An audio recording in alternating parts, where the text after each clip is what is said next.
Hey there, Clear Tonic. Good afternoon, everybody. How's everybody doing?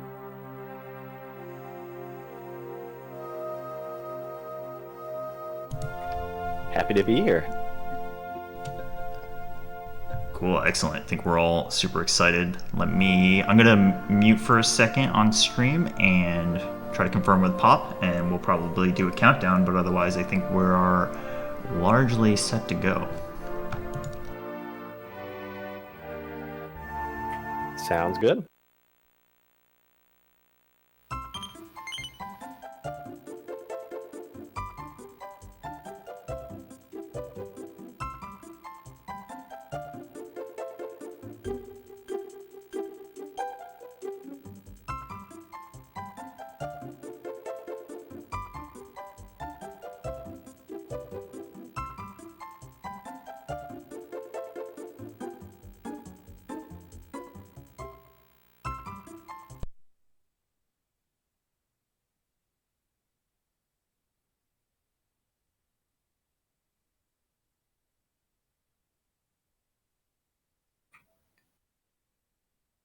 Is it going to be in the Discord chat? Let me pull it up. 1 second.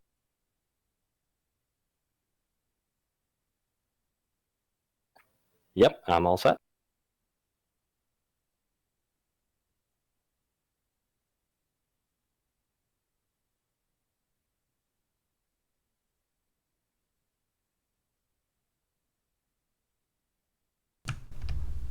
All right.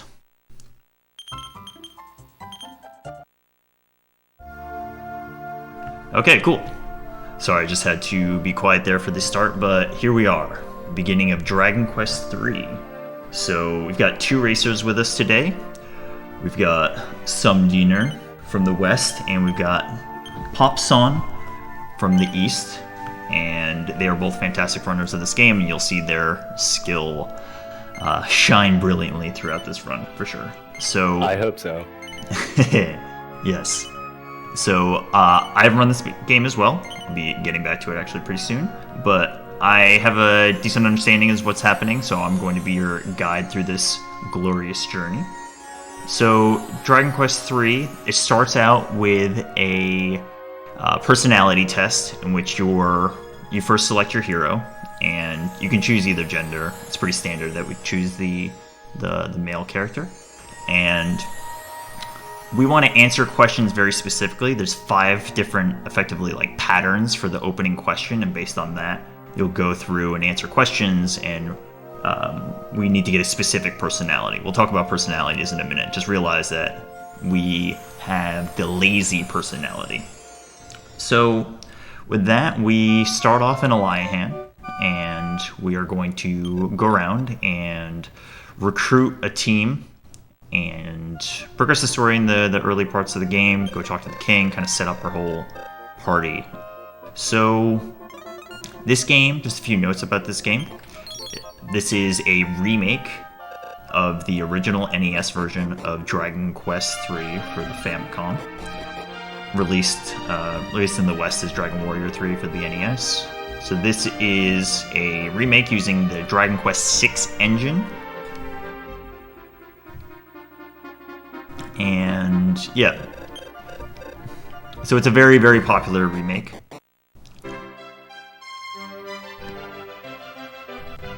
Just kind of generally in Japan, but also for speedrunning. So this game has like a very, very historical speedrunning community. It's one of the earlier games that have run in the RPG scene, and throughout all of Japan, this is a very highly regarded speed game. And you may not recognize it in the West as much as being super popular, but in all of Japan, this is a very, very popular speed game. Highly popular, highly competitive, yeah. Yep.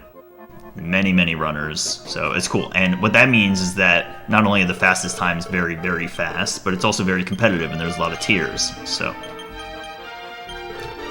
with that being said, what we're doing now is creating our team, and it's very formulaic for what kind of team we're going to create. We're going to create a mage, a thief, and a warrior. We'll talk about classes in a little bit, But the general idea of all these menuing that's happening right now is that we are creating our characters, we are rolling stat seeds and applying pretty much stamina across the board to all the three characters that are joining us. What's that? My mage has Oh, yeah. 21 stamina. That's insane. Yeah, that's great. So, yeah, that third stat that's going up, that is stamina. And what's happening is that based on certain thresholds, you'll get personalities awarded to your rolled character. And we want to have pretty specific personalities on certain characters. And the main thing is that we're looking to get either Iron Man or Tough Guy on the Mage and the Thief, and we need to have Tough Guy on the Warrior, all of which are personalities that boost HP growth over the course of the run. HP is definitely the most important stat in terms of survivability, obviously, but much more important than you might think that maybe strength or speed might be helpful. It's really it all takes a backseat to just pure HP. So we create those three characters. These guys are going to be strict about it. Probably even stricter than they would be in a PB attempt, because especially for a race or a marathon run, they want to make sure that their HP growths are really good and solid. So with that, they also create a merchant, which you're not going to see now, but it's actually the first character that they created was a merchant, and they put them in the quote-unquote friend bank. And yeah, from there, take our party, and we'll talk about the classes and the whole setup, but get a warrior, a thief, a mage, and we are off. Yeah, so I got the all tough guy team. That's really... Oh, very nice. Yeah, give me a second. I was not aware that Pop would have this Nico filter on. Let me see if I can do something about it. Just give me a minute. You can probably turn it off on your end.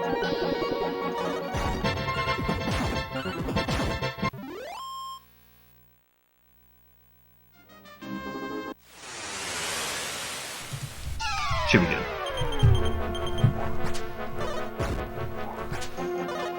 Alright, so our first order of business is to go to Najimi Tower and get the Thief's Key. So during this early part of the game, we're looking to get at least level 2 on all of the characters.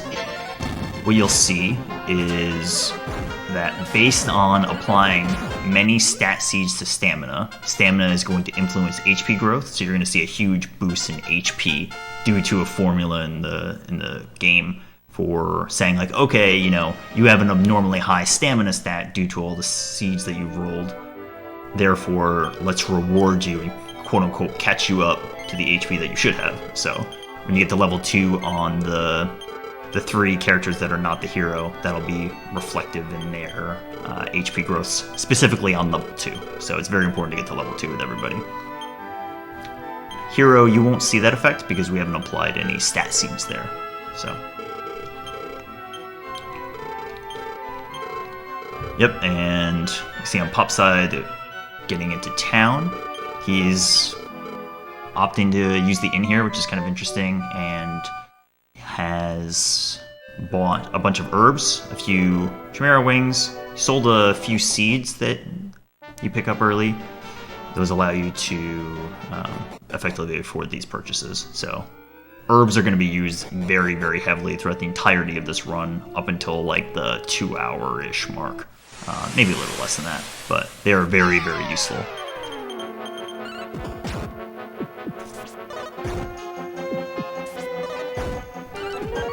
I'll say this, and this is pretty much true of any Dragon Quest speedrun, especially in races.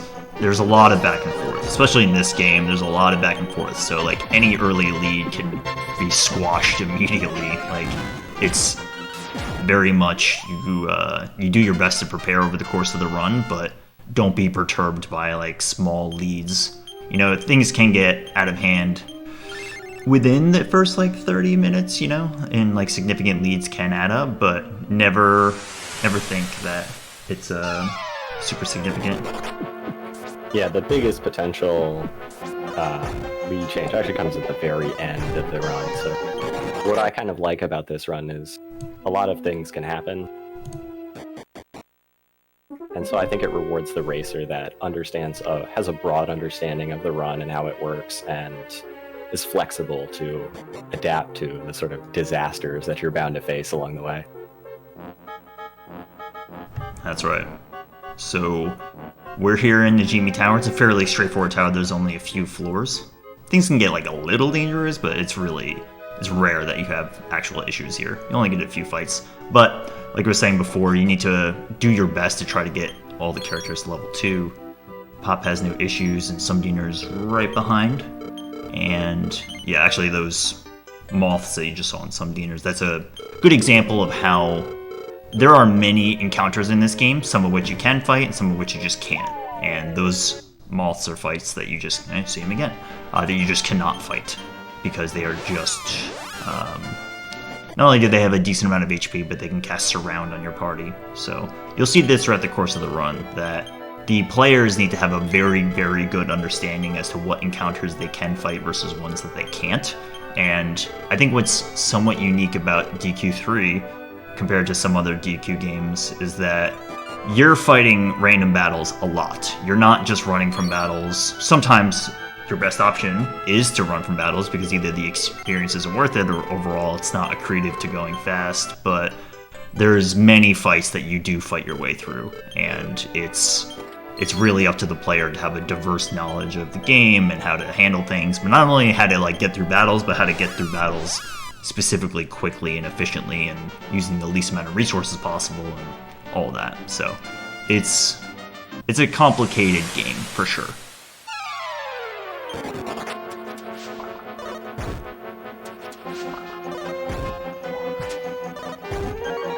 Okay, effectively tied up. So Pop is having difficulties running away. Talking about the run rate real quickly. So every random battle for which you are not a certain level threshold over the area, which is never going to be relevant in the speed run because we're going to be always lower level than like the quote-unquote minimum to be able to run away first try. First time you try to run away will be 25% chance to flee. Second time will be 50% chance. Third time is 75%. And then by the fourth run, you have 100% chance to run away. So that changes throughout every DQ game. I shouldn't say every, but for instance, I think somebody might be able to correct me here. I think in Dragon Warrior 4 that you just saw, it's 50 on the first run. Yeah, is that right? It's the same, except the first turn is 50 instead of 25. Yeah. So there are instances in which maybe you would like to run, but you might fight through a battle because rather than gambling on a 25% chance and taking damage and failing to run, you might just say, I'm just going to take a 2-turn battle and mitigate any potential time loss and get maybe potentially EXP. It's a lot of decisions like this that go into every fight, every run.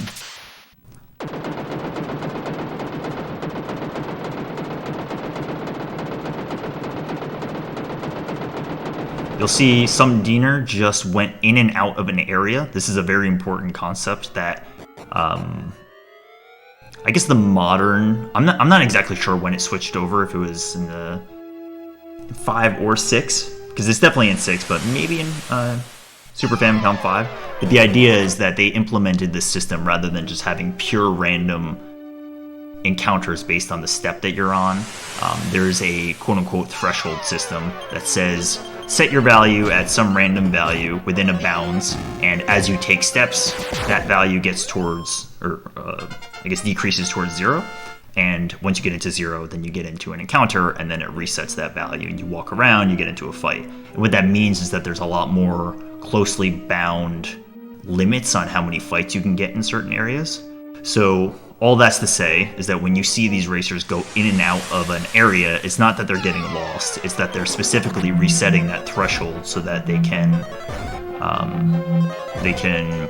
potentially limit the amount of encounters that they get. So if you watched High Spirits on day 1, he did this quite a bit during his DQ5 run. And it's a pretty standard concept in a lot of modern DQ games. it's true here.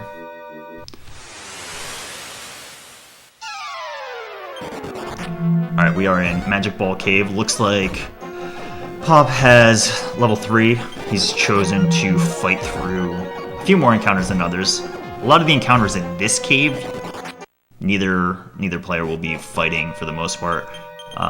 They don't really have the tools to do much damage outside of the very starting area.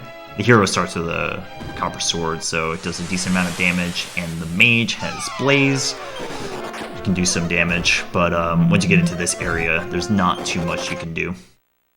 So it's largely running, and once you get to that level 2, if you watched Pop, when he got to level 3, his HP growths were really not that great comparatively to getting to level 2 because of that stamina boost that I was talking about earlier. So it just means that every level past this, for right now, is not super important.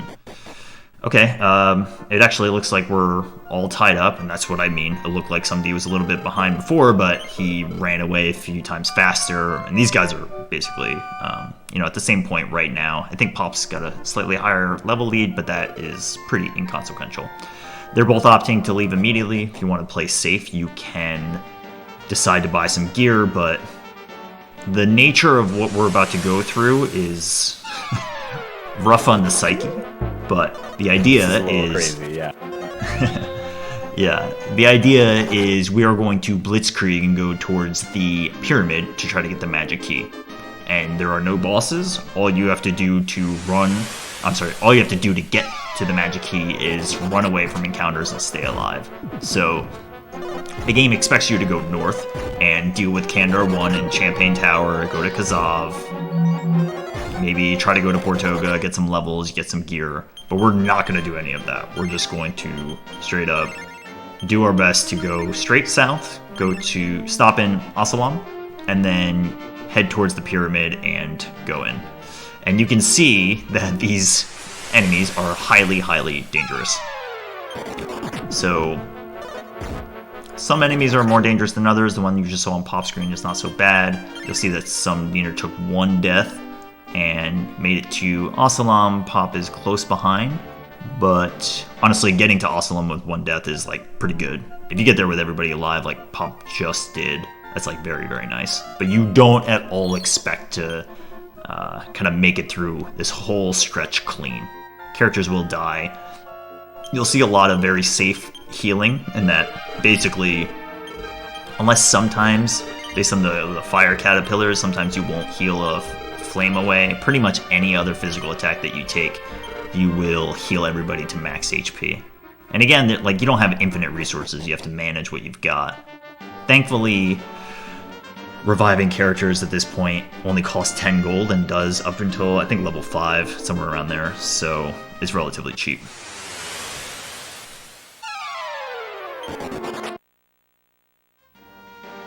So they are both heading towards the pyramid now. Again, all they're doing is running, trying to stay alive. It's very dangerous. It's this is like a very reset heavy part of the run for a lot of runners, especially if you're doing PB attempts and trying to cut as much time as you can. They're both doing pretty well though. Pop arrives at the pyramid and somebody just got a bunch of good encounters, ran away first try, so here he is. Pyramid is not that long, but we have to do a puzzle at the 3rd floor, and this is where you will get into at least 1 encounter, most likely 2, sometimes 3, sometimes 4. I mean, like, you can get into a lot of fights, but you have to do this button puzzle. If they hit all 4 buttons and wipe out afterwards, all 4 buttons stay pushed, but otherwise, if you wipe out, you have to warp to Asalam, come all the way back. Every fight on this floor is very, very dangerous, so we'll see how it goes. So Pop just had 2 characters put to sleep, which definitely gets scary, because if the other ones die... 3 characters. It's not looking great for Pop. Oh, everybody got put to sleep, so he's in the lock, meaning that he is very likely dead.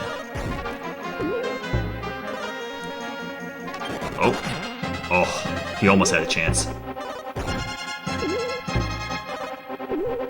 Oh, that's miserable, because he had the turn ended, but his last character was still asleep. So unfortunately, in this game, unlike many other Dragon Quest games, when you get hit by a physical while being put to sleep, you don't wake up. So it's just pure random chance of waking up per turn. I believe it follows the same 25, 50, 75, 100% formula. Now I'm dead too, so... All tied up then. So you can see how nasty it was on SUMDea's side as well. He made it through one fight, 2 characters died, got it to the other. He was closer though. So now you'll start to see some backup. Interestingly, Pop did not pick up the Lux Seed at the beginning of his run, so he just did it right there. He is rearranging his party. He's going to... he sold some stuff to be able to afford the revive, just like SUMDeaner's doing now. Revive his party, and basically you try it again. You have to warp to Ocelom now, which is set up as a return point, which is fine. Use a Chimera Wing. Unfortunately, what we were trying to do was mitigate the day-night cycle to the best of our ability, and we took the inn while we were in Romilly. And what that means is that from the start of Romilly all the way to that walk, that initial walk that they did, I shouldn't say we, it's they, from the initial walk to Romilly all the way to the pyramid was trying to have the day-night cycle set up such that it would be nighttime by the time they reach Castletown Isis. But now, because they all wiped out, they're going to warp back to Ocelom, and every time you warp in this game, it resets the day-night cycle. It's a minor inconvenience. They could get into an extra fight as a result of it, but if they play safe, it's just a small time loss.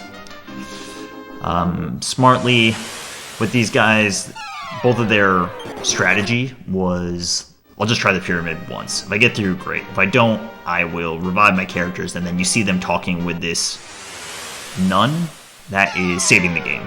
And it's a relatively fast save. So from here, they can just reset if they party wipe, and they're just going to throw themselves at the pyramid. And this is the way DQ3 races go. Sometimes you get through the pyramid, that's great. You'll save a lot of time. Sometimes you don't. You're just going to have to buckle up and get through it. Sometimes like a lot of characters die on the way there. Sometimes it's just super slow, but you're just going to post up and do it. Thankfully on SUMDea's side, even though a lot of characters took a lot of damage, nobody died.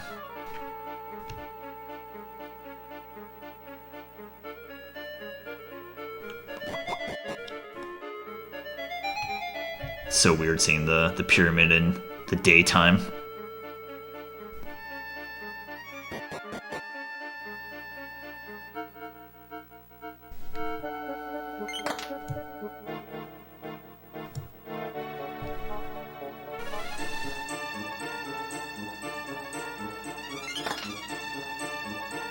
Kind of unfortunate too that you don't get the expel spell until later, but the mummies and the mummy man are highly susceptible to expel, so it would be great. So that's the third try run from Pop. One character goes down, he's got 2 left. If you can make it to this button, then... Okay, so... Actually... Yeah. So he made it to the button, meaning that if he decided to not reset, he could just warp back and do this again, and he wouldn't have to push the buttons, but... Oh, that's a miserable encounter for SUMDea.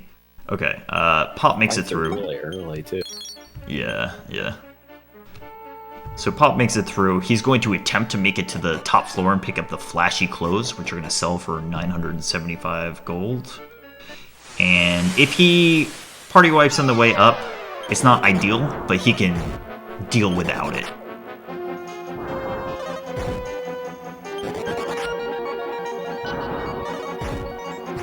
Hopefully SUMDeaner can make it through. Not looking great. Okay, so unfortunately, SUMDea's going to take a reset, try again. On Pop's side, he did party wipe on the way out, so he'll lose some momentum. But what's nice about this party wipe is that it sets you back in Eliahan Castle, and we want to come here anyways to be able to raid the vault. So it's picking up a silk robe, a bunch of money, and a rune staff, and also a hero's armband, which is plus 15 attack points. So it's very, very good. I'm going to use it for the rest of the game. Rune staff is super good for the mage early on for clearing some enemies. And yeah, it's brutal. It's definitely brutal. It's a hard part of the game, the run, and even Pop isn't like necessarily safe. He still has to walk to Castletown Isis, so we'll see how that goes. SUMDeaner's just gonna throw himself at it. I think what's one of the harder parts about this part of the run, especially in a race, is that it can feel like there's not much momentum that's happening. You're just resetting until you get through. Once you break free, honestly, things are fine. You can just make your way towards the next town, and the whole reasoning why we have to put up with this quote-unquote misery is that the magic key will unlock 2 vaults, which are the Eliahan Vault and the Castletown Isis Vault, and both of those yield a lot of money. Really, they yield a lot of valuables that we could sell for a lot of money, and we can use that to gear up our party and effectively be, like Hackable was saying in the previous run, under-leveled, over-geared, and that's especially true in this game. Once you get that magic key and you set up your party with a bunch of steel armors and whips and swords, and you can really just, you know, crank through. SUMD's having a decent run now. He's got 4 characters live, 3 buttons down. It's looking good. He's gonna get into another encounter, likely. Okay, 4 buttons down is good as well.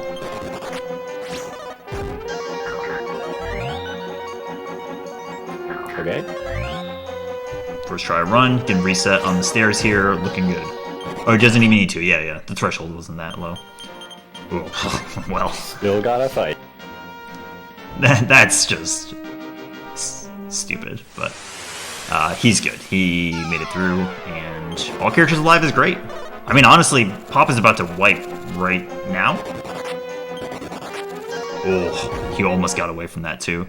So really, both of these guys are struggling in different ways, and it's been brutal for both of us. Yeah. Yeah. Hopefully, SUMDeaner can make it out of here alive, but Pop's gonna revive his characters. They're both gonna start to make their way towards Isis Castle. And although I wouldn't say this is a fast start, this is relatively even. Maybe slightly to Pop even still, but I mean, he does have to get through the... I mean, both of these guys need to walk towards Isis Castle, so... no, he did not get the flashy clothes. I don't think I'm gonna get them either. Not at this rate. Yeah, put to sleep. Okay, so unfortunately... So, effectively, SUMD is in the situation Pop was a few minutes ago, so it's a little less even. But SUMD is probably going to do the same thing, raid the Eliahan Vault, revive his characters, and then start to make his way towards Castletown Isis. So... This is this game, man. But I think what's good about this is that they're in relatively the same scenario, and things get a lot better from here. They made it through, they got the magic key. This is the point at which the game gets more and more interesting. So it just seems kind of miserable at first, and it kind of is, but once you break free, it's good. What's miserable about it is that when you're trying to do PB attempts and you're stuck in this infinite first 15 minutes loop, and you can never get through without having to reset. Yeah, there's some nights you just play the first 20 minutes over and over and don't get anywhere.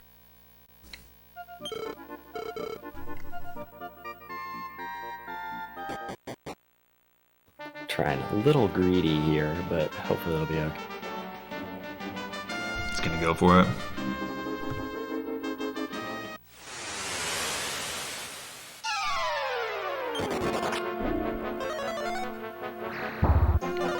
Yeah, but again, once we're in Castletown Isis, we're going to make it nighttime, and then they're going to raid the vault. We'll see in a second.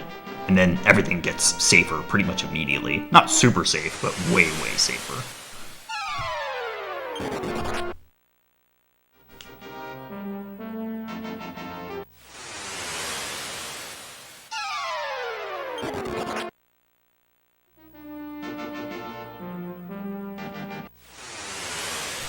No, we talked about fleet chance before. Fleet chance is just straight 25, 50, 75, 100%.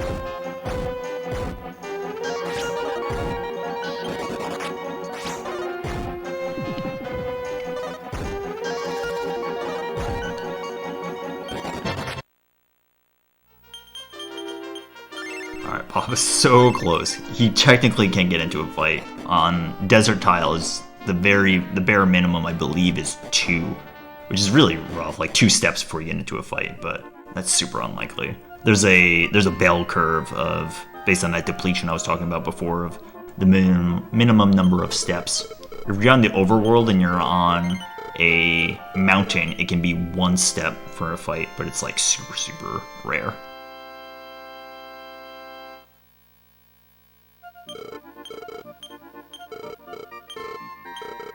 So Pop makes it to Castletown Isis. Like I said before, needs to be nighttime, so he's going to revive his characters. Very thankfully, SUMD made it through as well, so that's great. It's effectively that they're caught up, and Pop definitely had. I feel better. Yeah, for sure. That could have gone sour because he was holding some money. A lot of Dragon Quest games, if you full party wipe, you lose half your money, which can be kind of rough. So what you see here, Pop is going in and out, resetting the depletion rate that I was talking about before, trying to avoid getting into any fights, and he is just trying to make it nighttime. Revived his characters, picked up a seat in town, and now he needs to go to the the castle at night to be able to raid the vault. So, SUMD, you want to talk about the approach of whether or not you get the book down here? Yeah, so there's a book in the Well of Isis that you can use. A lot of runners pick it up and use it on the thief, but it will sort of depend on what personality type your thief was when you created her. If you create a thief with 16 or more stamina, you'll get one of 3 different personality types. And if you get the Gourmand or Iron Man personality type, I like to use the Fearless book. But if you have Tough Guy, I much prefer to keep the Tough Guy personality. It's a subtle difference. The Tough Guy obviously gives the best stamina growth, so you're going to end up with the most HP. I think the Fearless type gives a little bit better on the agility growth, which is actually good for the Sage layer. Yeah, so Tough Guy's relative to base, 140% vitality growth, or stamina. 130% goes to tough Iron Man, and then the Fearless is 120%, but it also gives, I believe it's 110% to agility. It's either 110 or 120. It's been a while since I've looked at it, but it's one of those two. I think Iron Man has a minus weighting on agility. Yeah. Cool, okay, so on Pop's side, he raided the vault. He picked up a few things, most notably a ruby ring that sells for 7,350. I'm drawing a blank. It's golden headband, golden ring, Tiara. Okay.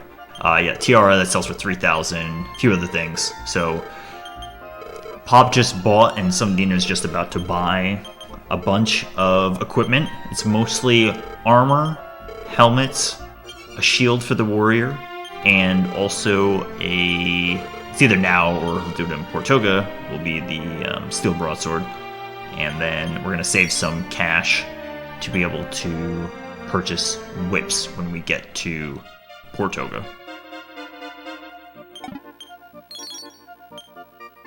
Yeah, SK brings up a good point. Based on whether or not you can get the flashy clothes when you're in the pyramid, you might not be able to afford. Flashy clothes sell for 975, and shield I think is 1,100. It's either 1,100 or 1,300. Also, you'll see on SUMDeaner's side is also picking up many herbs, which we're going to be using for the course of the run, most notably the Metal Slime grind coming up, and a few holy waters, a few antidotes, and then 36 wings, which we'll be using Chimera wings for the rest of the game to warp instead of using MP. On Pop's side, you saw him pick up the Meteorite Armband. And what that does is doubles your base agility. So importantly, in Dragon Quest III, in this game, specifically like this remake and this game, your agility, your base agility, is effectively your base I just have to pick defense. up the meteorite ring here in the basement of Isis, and then I should have everything I want, except for the weapons I'm going to find. This is a really special accessory. It doubles the agility of the wearer. And we're going to be moving this around to different characters depending on my need.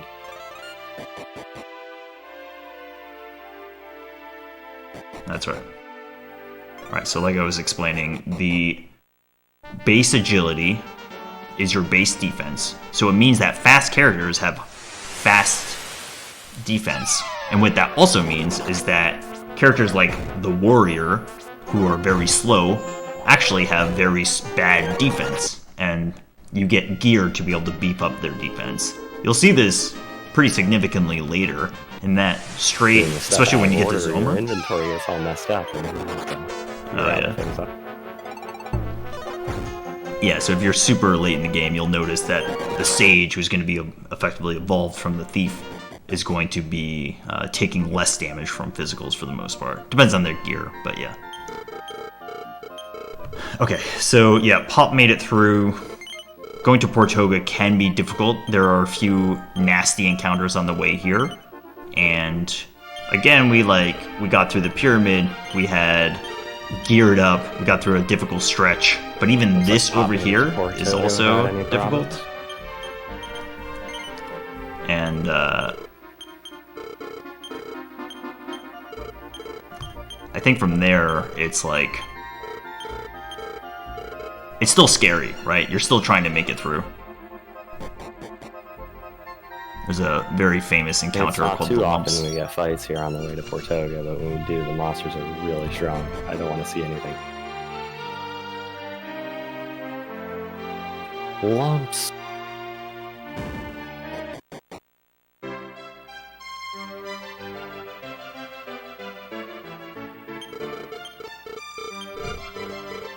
Got lumps. Okay, got away, which is good. Oof. Scary, right?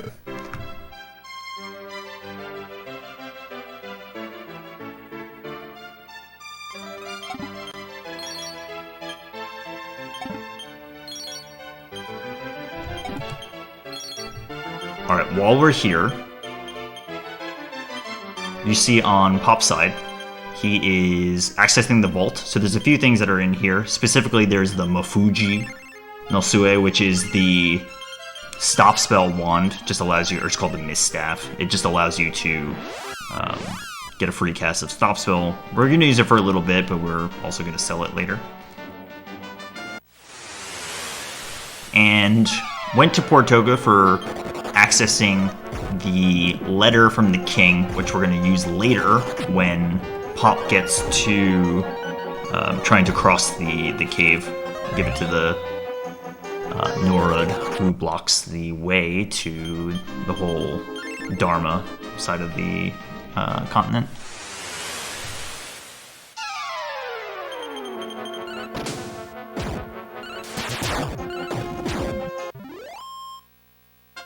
Okay, so SUMDe's a little bit behind, but honestly catching up. And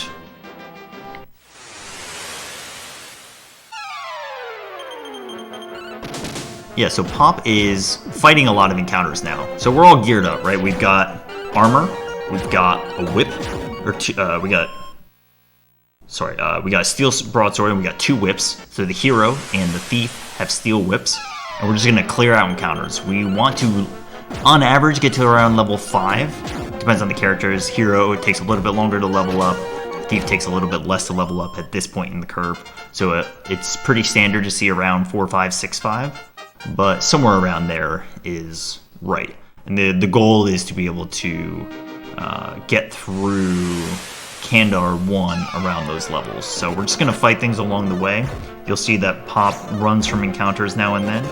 And It's generally just about minimizing how long the encounters take versus the amount of EXP you get or the amount of resources it takes to, heal your party or get through safely or whatever. So.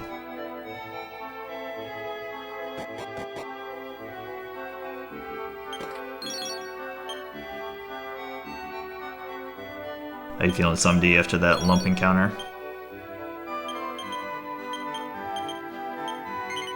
I think he can't hear me. I think something happened. Let me figure it out with him in a minute. But yeah, so you'll see on Pop's side, I guess he's going north to set Noannials as a war point. He might actually be getting some safeties here. You can get some seeds here, which is a common race strategy. Nice Kaishu no Ichigeki.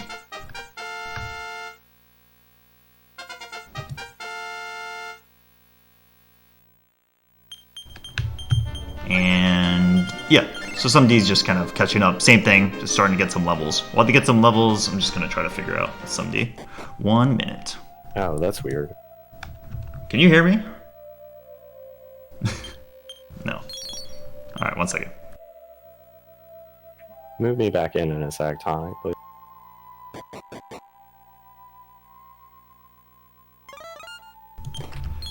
Okay, he's trying to figure it out. Man, Noannials is so creepy. Music's quiet.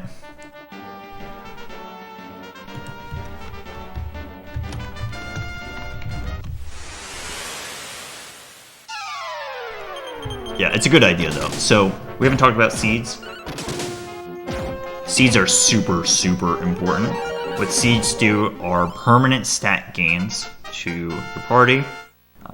You get strength seeds, life nuts, all of those are very standard in Dragon Quest games, and they are incredibly important, pretty much in like most Dragon Quest games. Sorry. Are you good? Yeah, sorry about that. No, it's cool. I wasn't sure if you hear me. I noticed that it was like kind of a desync, but if you're all good now. Yeah, something on my end. Just my Discord acting fun. Yep, okay, cool. Yeah, so seeds, super important. Looks like we got a few seeds, and you'll see them throughout the run. You've got Pop opted to go to Noannials to get some seeds, and we have to be careful about when seeds are used. Mostly the Life Force nuts or Seeds of Life, I guess. We'll use them at the very end of the game, but for the most part, we're going to hold off on using them. Sometimes you can use a few. All the others, depending on the context of whether or not you want to boost for an upcoming battle or stretch of the game, you'll use it. You might be asking yourself, like, why don't I just use seeds whenever? I might as well get the immediate benefit. But if you remember what I was explaining at the beginning of the game, how there's certain thresholds of the game, quote-unquote, catching you up, we don't have to go through the full explanation, but just realize that based on the way the formula works, that it can be disadvantageous to your growths later, and that the game will effectively, over the course of a few levels, cancel out any immediate gains you get from stats. So there's stretches where, especially before, say, Kandar 2, it's pretty common to be able to use seeds during that stretch of the game, so you get a relative boost, but the game will auto-correct your stats based on certain stats based on other stats, and effectively give you less on level ups over the course of the run. So the way around this is that you don't touch certain stats like HP until the very, very end of the game, and then you give it a huge boost, and you don't care about level ups because you're not going to be leveling up anymore. So I know it's a little complicated to explain, but just realize that there's strategy behind which ones get used where. It's very, very well thought out by the community. Not by me personally, but by a lot of the J runners especially. It's also quite relevant when it comes to the two characters who job change, as their stat growths after the job change are a little bit fun. That's right. Cool. Okay, so we're in Champagne Tower. This is where Kandar hangs out. So in this tower, it's relatively straightforward. We're still fighting some fights to try to get to that level 4, 5, 6 area. What's important to realize is your mage will learn either or none of Upper and Ice Bolt, which is Hiato or Sukara, the Japanese names. So at level 4, you have a chance of learning Upper, and at level 5, you have a chance of learning Ice Bolt. And they're independently 50-50, and they're 50-50 on every level up until you get it. And what's important is that you need to understand which ones you've gotten because it influences your strategy for this fight. It's probably no surprise that Upper boosts defense, so that's more of a defensive spell, defensive strategy. It's very smart to use in a race setting. If you get Hiato or Ice Bolt, you may opt to use that instead, because it promotes just getting through these battles quickly. So we're on Kandar 1. Kandar 1 has 350 HP, and his goons have 60 HP. Unlike many other fights in the game, these guys have an equal chance of targeting all of your allies, the henchmen. So you'll see that on Pop's side, the mage died pretty much immediately, which is just unfortunate because we'll talk about the ranking system later, but basically characters in the end of your party have a lesser chance of getting hit. He attempted to use Upper on, I think he used it on the hero, which is the third character, the exclamation point. But there's really nothing you can do about a double physical on the mage on turn 1. You can't defend with your mage for the most part because you need to try to get some momentum in the early part. This is a little bit scary. See how it goes for Pop. I think I'll take an opportunity to explain the whole... That was actually really good from Pop. The whole switching of the accessories. So let's just take a look at SUMD now. So SUMD got both spells as well, and is opting to play a little bit more aggressively, which I think in his context makes sense with his levels and the status of turn 2. A little scary on the first character there, but honestly with his levels, it looks like his hero has good strength, which is great, dealing 35 to a henchman, which is very nice.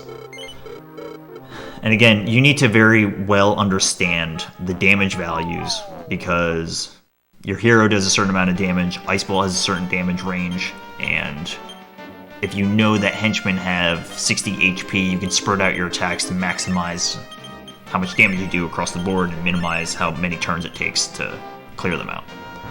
Kandar himself is pretty straightforward. He's got a small chance to do a animation, like an overhead swing animation, and that is a 1 in 8 chance if you see that animation to critical your party. So most attacks are just kind of generic swings. Overhead swing means that there's a 1 in 8 chance to crit. And if somebody gets crit, sometimes the warrior can sometimes survive, but for the most part they're dead. I've seen it once or twice, yeah. Yeah. But it's very good to have specifically your mage stay alive because your mage can learn spells that really help out, especially learning the Riba Mito spell, which is outside, which is just going to speed up getting outside of Kandar 2 Cave coming up soon, and potentially some other spells like Gira, which is Fireball, and Sukaruto, which is Increase, which is a little bit later on. It's not really expected to get Sukaruto Increase, but having Fireball for the walk down to Baharata is very nice. So it's just overall better to have your characters alive.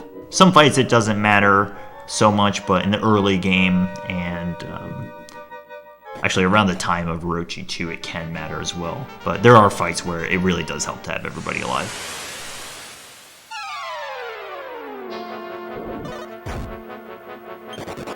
So Pop's in the walk to Baharata, and SUMD is right there as well. Pop's first fight was an ambush, and it can get kind of scary. These fights are sometimes clearable, sometimes not. Those crabs have extremely high defense, and you just don't have the tools to deal with them, so you have to run away. The hunter flies here are pretty scary. They all can cast Gira, and if multiple cast Gira or Fireball, you're likely going to take a lot of damage, perhaps die. but they don't have that much health, so it's not so bad. The red dogs around here, the jackals, they can be expelled, and they can also cast Surround on you, so it's kind of scary. Also, the cats that you see on SUMDea's side, they can cast Stop Spell, and they actually have a small chance to critical you as well. There's something... I know most of how AI works in this game, but there's a few examples where I don't, and it's how early parts of the cat's AI does cast Stop Spell more often than attack, and then they'll switch over. Do you know much about that, SUMDea? No, it's just sort of something I noticed. On that first turn, they really like to cast Stop Spell. Not all the time, though. A lot of the time. And on turn 2, they love to attack. I don't know, maybe there's a group turn. Yeah, I think it's something like that. Because for the most part... I did find an instance of a particular enemy in Dragon Quest II that does a group turn thing, Yeah. Right, so for the most part... every enemy has 8 slots, and it's just a 1 in 8 chance based on whatever they have in their slots. And sometimes they'll have like 4 slots for attack, which means overall 50%. But there are instances in which enemies have specific AI, like Baramos is a pretty obvious example. So there's just quirks to it. The boss troll is another enemy, actually. Oh yeah.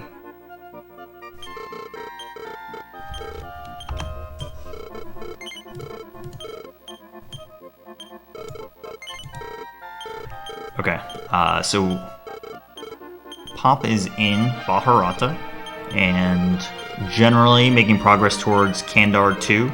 So just to take a step back, what we're doing story-wise and why we're doing what we're doing, we went to the pyramid as quickly as we could.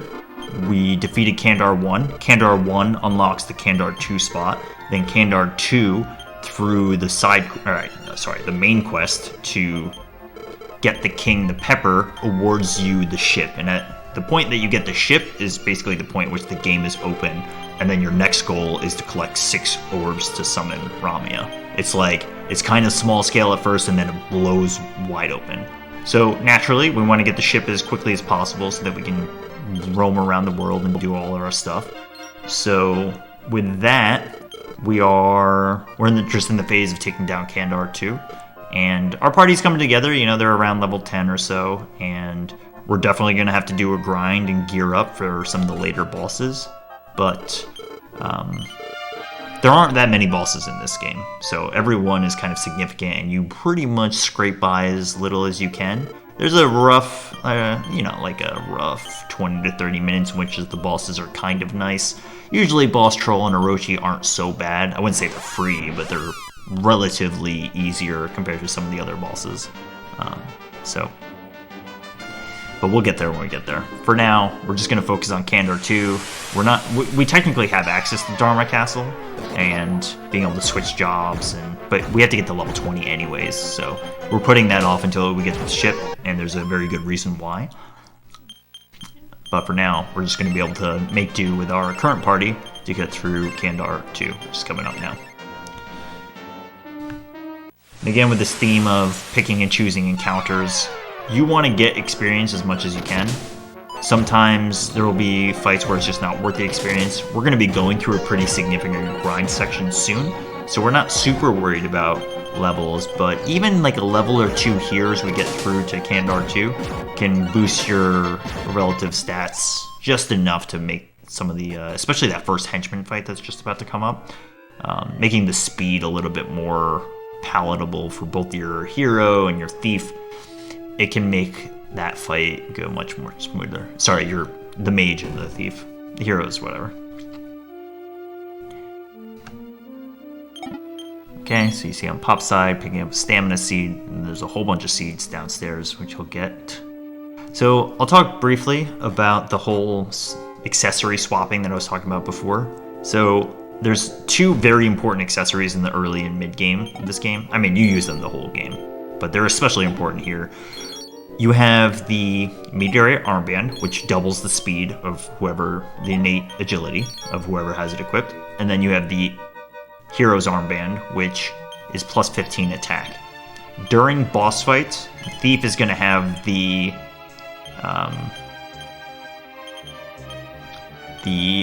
armband on. Well, actually, it depends on which fight you're on. So for the one that Pop's going into now, he's opting to have the Thief have the Hero's Armband for extra attack, and then the Hero is going to speed up.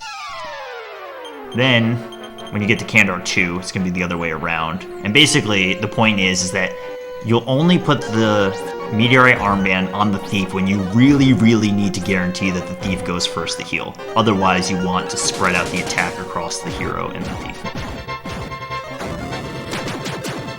Okay, so Henchman Fight 1. These guys can heal more and heal themselves. They can reduce your defense.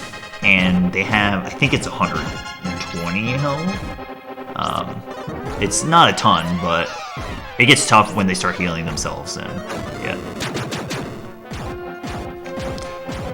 So you try to generally take them out. You see the power of whips. If I haven't pointed out before, you can just see now how great whips are. Steel whips are extremely helpful for basically the first half of this game, and even a little bit past that.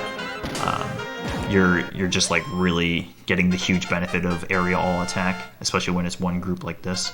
That was a really good fight from Pop.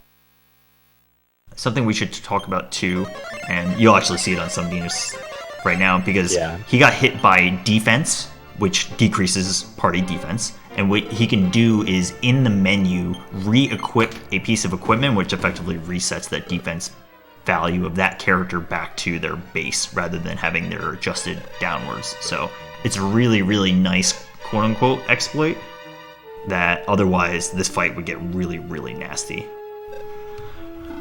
This fight's not being great to SUMD, gotta heal, but thankfully being able to take out that first guy, so that's good. Let's talk about Kandar 2 now. So Kandar 2 has 700 HP, is slightly, tankier than its previous version, but relatively not that much scarier. Actually has a slightly less percent chance to be able to crit you compared to the previous version. So we have two of the henchmen here. They're the same as before. They can heal each other. They can use defense. Things get pretty nasty, like you see on Pop's side. Yeah.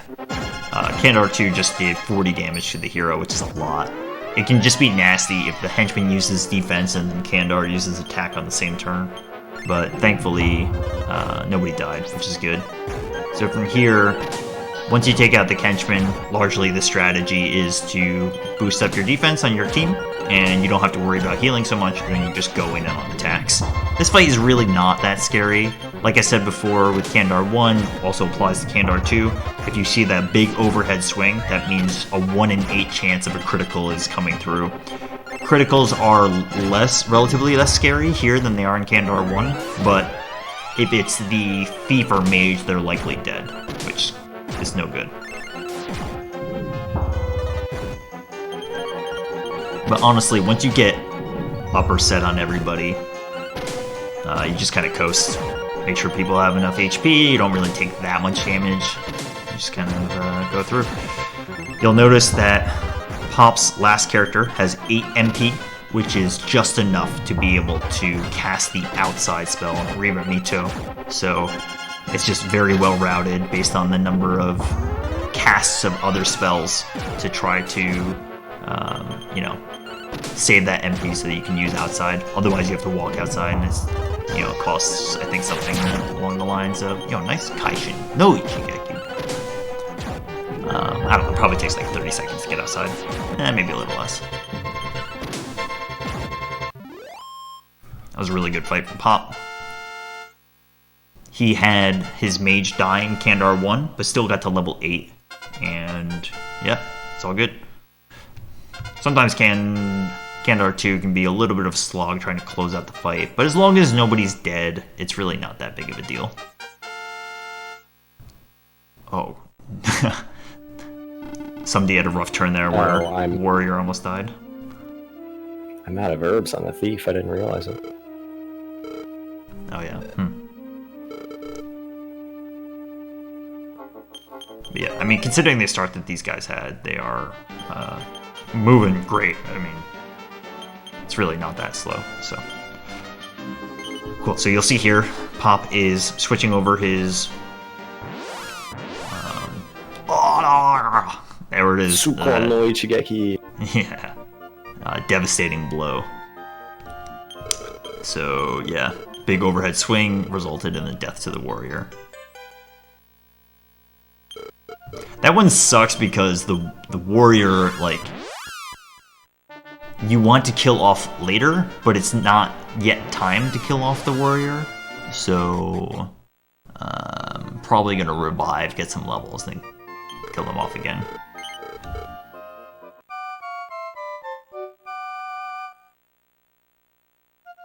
And I think something that should not be taken for granted when you're watching this is that there's a lot of menuing. You're menuing throughout the entirety of the run, and this run has very, very little downtime for being a 3-hour game. It's pretty much non-stop the entire time. There is a 1-ish minute cutscene about an hour 45 to 2 hours in, and that is it. So SUMD makes it through. Unfortunately, the warrior took a death, but otherwise pretty clean. So that was good. Yeah, this is fine. It's workable, right?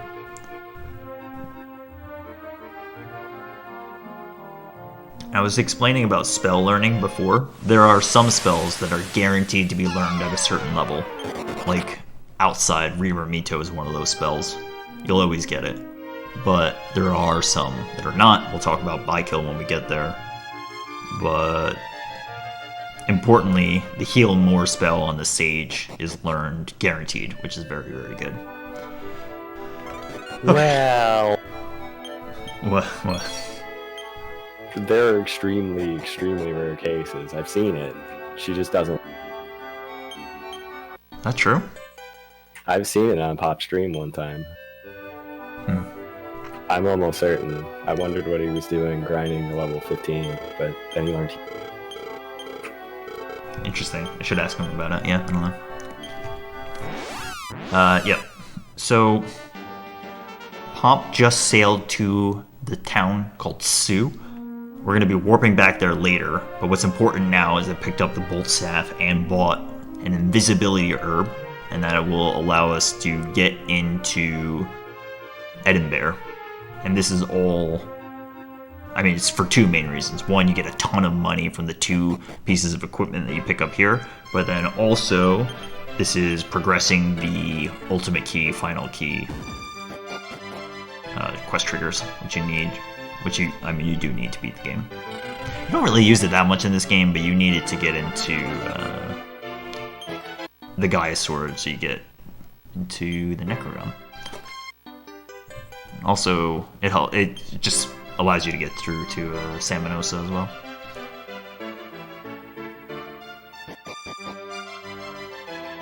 Okay, solving a pretty basic puzzle here. I can imagine it trips some people up when they try to do it for the first time, but pretty basic, and this is going to get Pop the Drought Vase, which is going to be used to get the final key. So, but yeah, just to highlight, those 2 pieces of equipment that Pop picked up were very, very important because they sell together for in the realm of 17k, which is very good.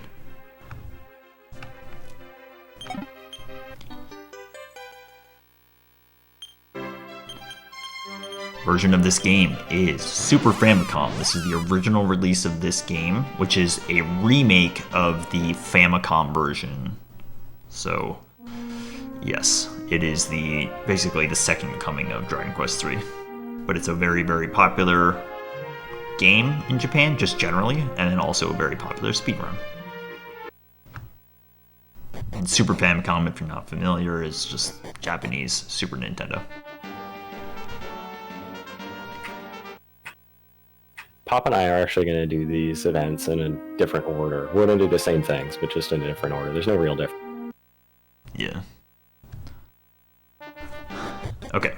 So, Pop is effectively setting up a few warp points, but while he does that, he's going around and collecting a few goods. So, like I said before, our overarching goal is to collect 6 orbs so that we can make it to Lamia, summon Lamia at the altar. So, red orb is the first one that you get, and we're just going to generally be going around to get all 6 of them. So, Tactical was saying this during Dragon Warrior 4.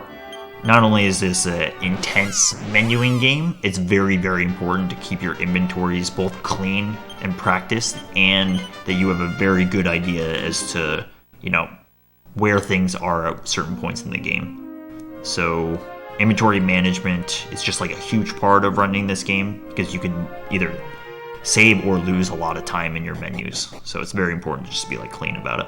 A lot of runners do their own thing, but what matters is that you very specifically stick to what you do and you try to minimize your inputs. Right, that's very good advice for anyone who's trying to get good at this game. Every single person who runs this game has their own slight, subtle variations. But what's important is that you know what you need to do and you do it. Yep.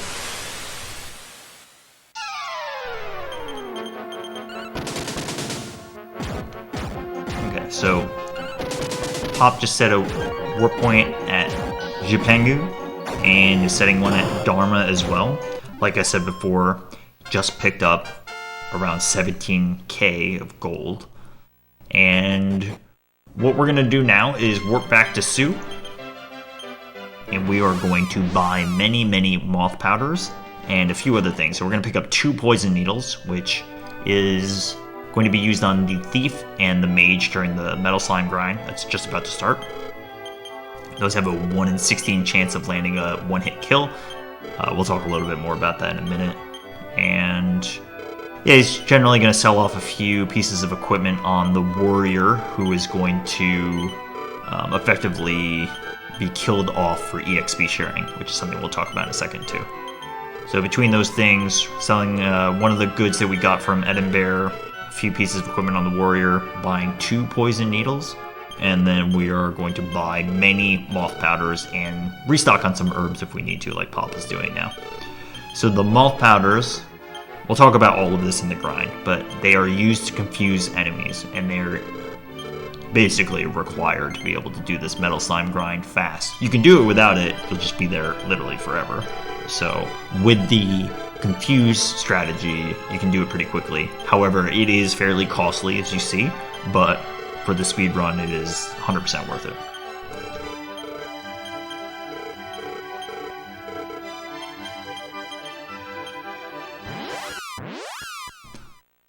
Some of these ocean encounters you see SUMD going through are just nasty. They're just slow and miserable. Just menued it too. Oh no. I meant to use the bowl staff and I didn't. Oh well. At least it wasn't the sea slimes, huh? Clear chillin'. Not yet, at least. I did see a few of them, but wasn't like it. Not the full force. Yeah, like the 7 of them. Okay, so again, step back. We got the ship. Our goal is to get 6 orbs. We have 1 of them, but this is the perfect time to be able to set up your grind. And what we're going to do is get enough levels to effectively be able to take out Baramos, with the exception of 1 character that we're going to get some levels on along the way. But we need to just gear up, and there's just not a better time than now. So our general idea is that the hero is not going to change classes, because that's not how the hero works. The hero is just the hero. One of the warriors is going to stay... I'm sorry, it's just the warrior now. The warrior is not going to change classes. Just going to stay the warrior the entirety of the game. The thief, with nice agility, is going to get to level 20, learn an important skill called Tiptoe, Shinobi Feat, which allows you to reduce the threshold... I guess it's... reduce the depletion for the threshold of getting into fights. Just means that it takes more steps to get into fights, which is very, very good for going fast.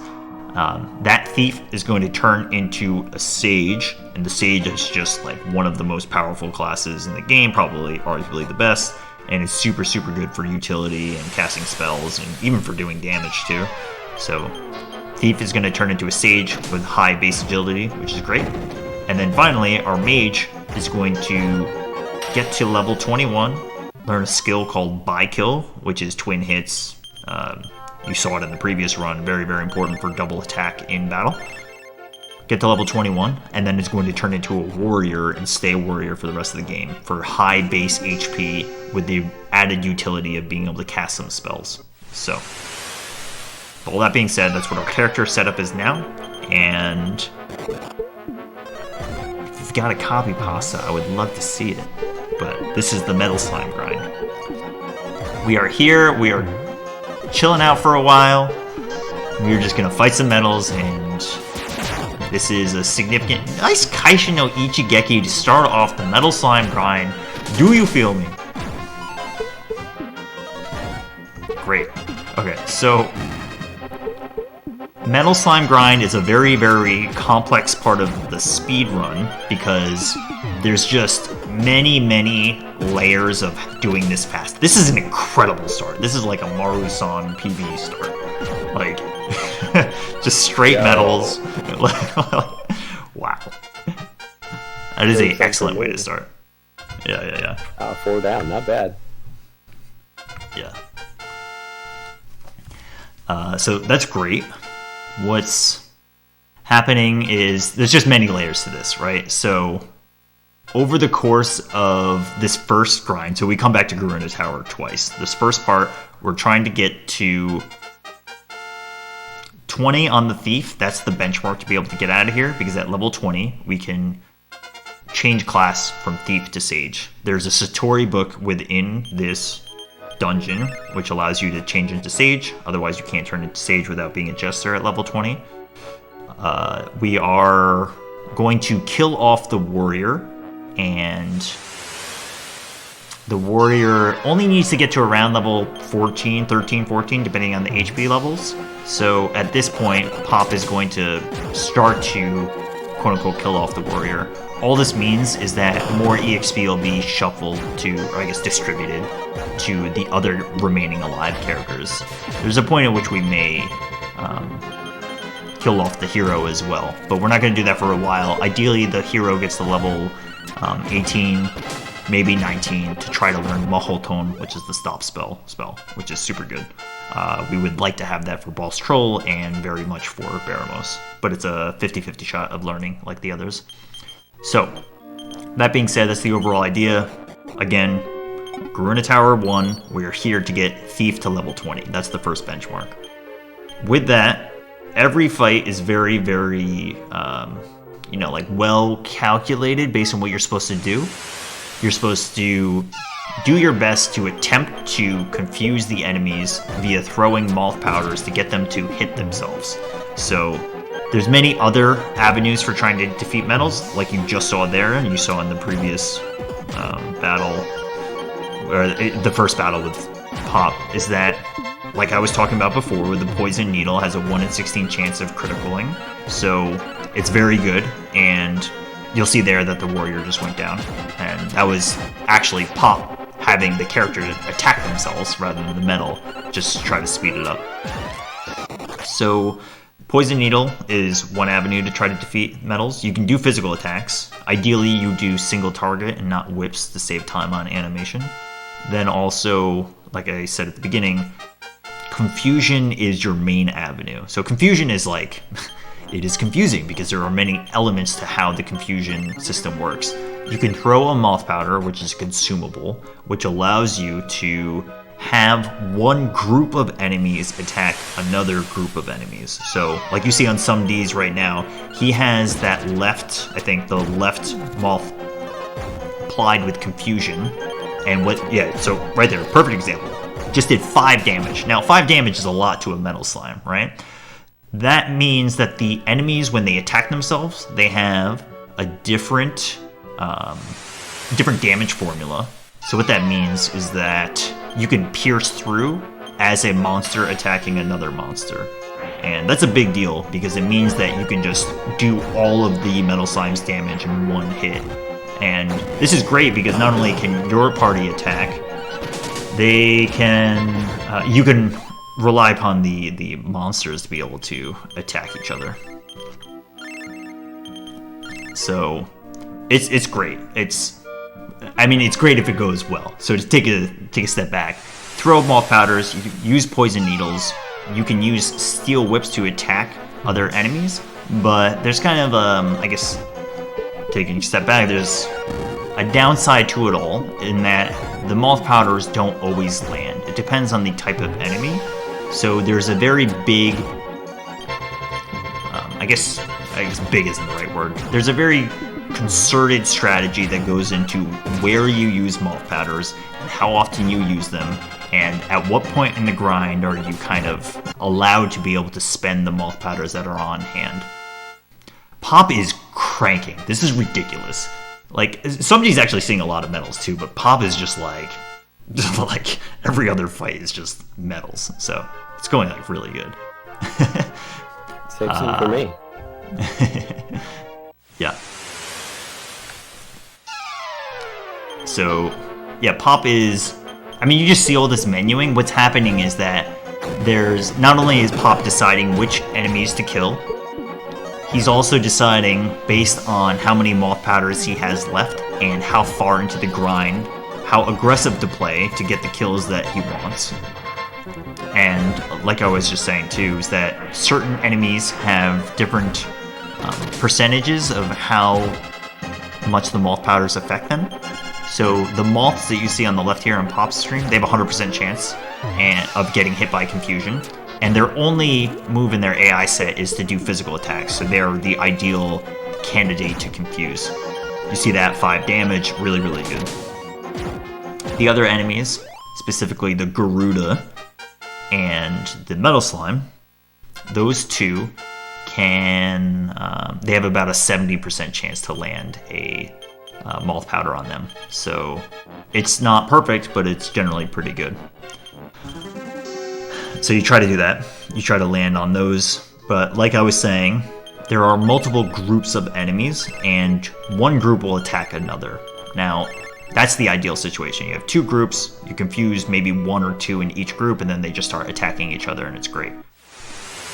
If you only have 1 group of enemies, the AI starts to work differently. Say you waltz into a battle and it's only 3 metal slimes. You can confuse them, and that's great. As long as 2 of them are confused in that same group, they'll continue to attack each other. But as soon as there's 1 metal slime left, and it's the only one that is still confused, it'll effectively do its regular AI and can go back to running away. So, all that's to say is that sometimes you won't attempt to throw a powder when there's only 1 group of metals, because it may mean that it just gets wasted because the others will run away, and then the confused just runs away as well. What you just saw on Pop's screen is a good example of where there was 1 Garuda and 1 metal, and what we'll try to do is confuse the metal so that the metal, having the ability to attack another group, won't run away. If that metal was the only monster left, then it would just try to run away. So... Pop's already level 18? Yeah, I know, it's ridiculous. Come on. You guys entered here at like 107, I think? 108?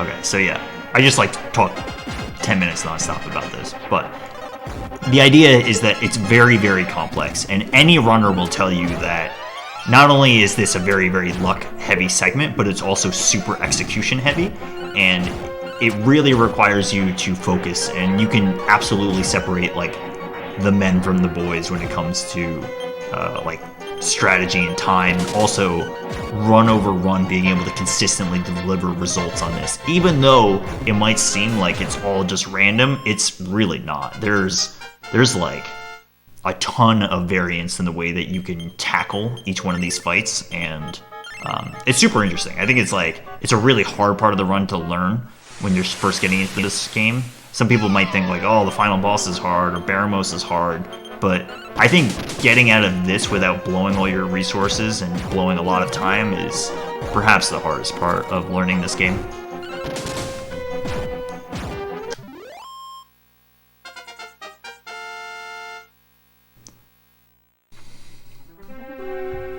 So I would say that SUMD is having a decent grind. It's not super fast, but it's not super slow, and Pop is just cranking.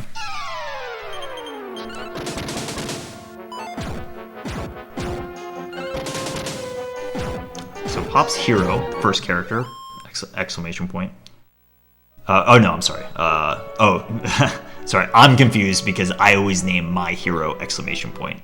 So that's wrong. His first character is Thief, which is level 19, meaning that he's relatively close to getting to level 20. So again, level 20, we're gonna leave immediately and get the book and get out.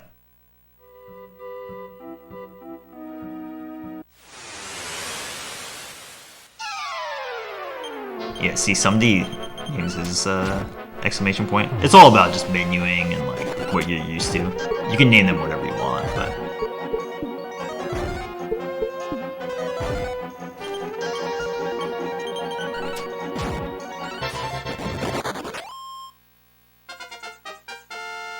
so Pop's hero is level 17.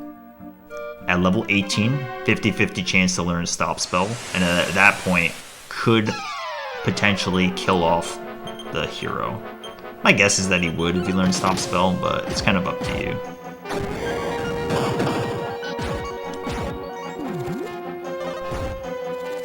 Is this race close? They are both within a few minutes. Pop is definitely a little bit ahead, but He's been having the luckier grind, but we'll see. Yeah. It's comparable. Very comparable. No one's running away with it yet.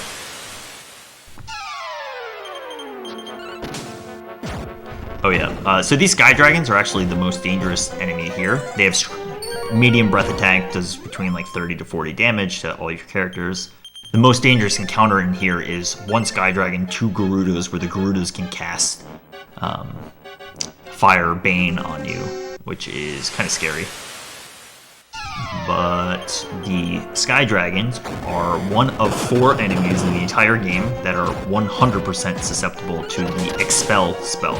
So it's very important to save enough MP on the hero, like you just saw there. Nifu Ramu is Expel, and we just use that on the Sky Dragon to get rid of it. So you'll also see Pop, if you see the solo encounter of the Sky Dragon, will fight the Sky Dragon because it actually gives some pretty good EXP.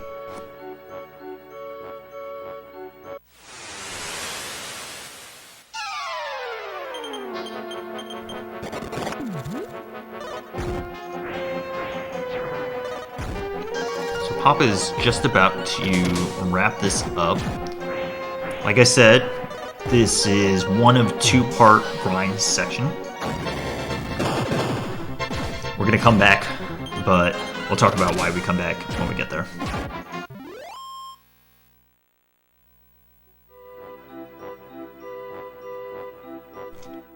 Getting poison needle kills just feels so good, man. Some needle. Oh yeah.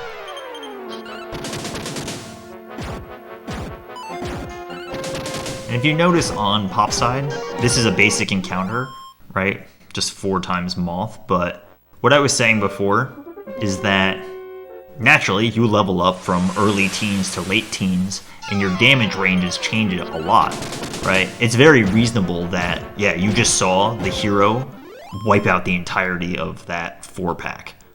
At level 10, 11, that doesn't happen. And the point there is that your attack value changes over the course of the grind, and there are points at which you can reliably wipe one enemy pack out versus not. So it's very key for the runner to understand when those damage values trickle over and when it's reliable to throw out oh, I know my hero can at level 15-ish be able to wipe out this party. I guess this enemy group. So it's very important to have a good grasp as to what those damage values look like. And that's what I'm saying about the difficulty. Oh cool, so yeah, I was talking about killing off the hero. Happened to be that hero had 9 HP and the Garuda very nicely did 9 damage, so now more EXP is going to go towards the other 2 that are alive. Okay, yeah, this is moving quickly. So now Pop is done with the first part of the grind. He's going to get the Book of Satori, and then he's going to leave. At this point, going to warp back to Dama and going to change the thief into a sage. So if you're unfamiliar with how DQ3 works, at level 20 you have the ability to change into any other class besides sage for the most part. If you have a Book of Satori, you can change into a sage. Otherwise, you can just change into any other class. So, with that, sage is very powerful. Like we said before, we'll talk about the benefits of sage over the course of the run. But even at level 1, with the gear that you get, it's relatively good. Seen SUMDeaner take down an army of metals. It's very nice to see that 7 metal encounter. Then from there, when you change your class, the game actually goes through your bag and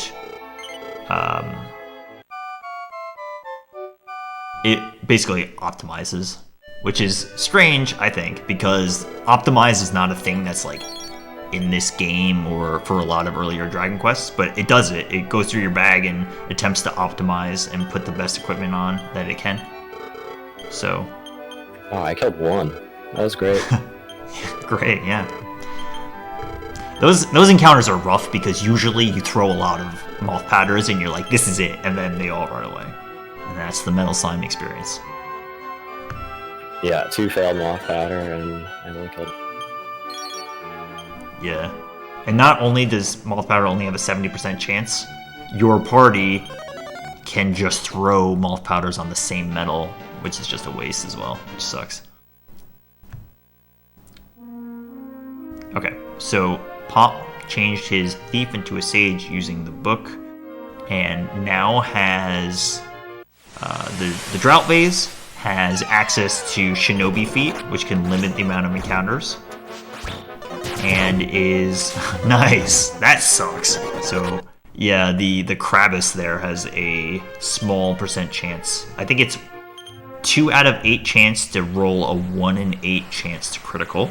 So it just got criticaled on the way over, which is rough because the sage is level 1 and is going to die to that. So gets to revive the sage, which is cool.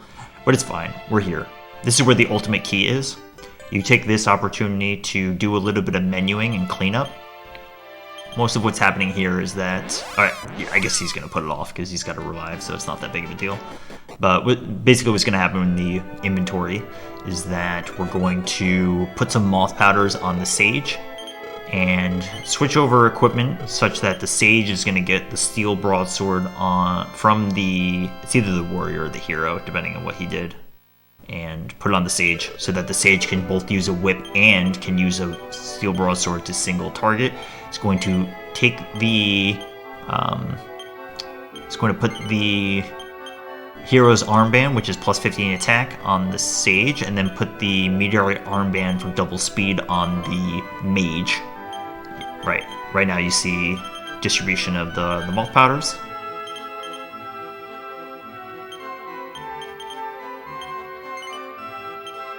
Actually, hold on.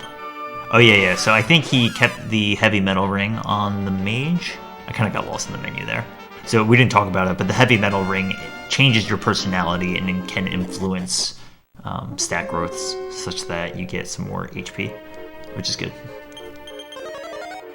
Or speed. It's kind of both, but yeah, it's generally it's just a personality changer, and it allows you to control your level ups a bit. So.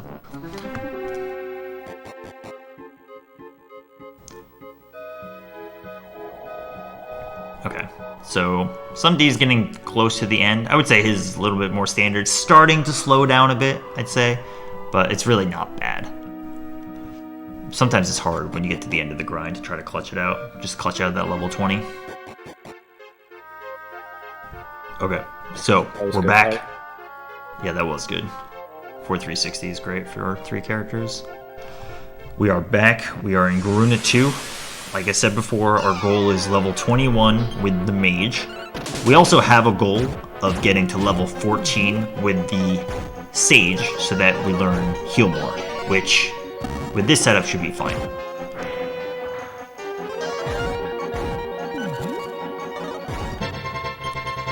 So it might seem like it's very scary at level 1 with the Sage.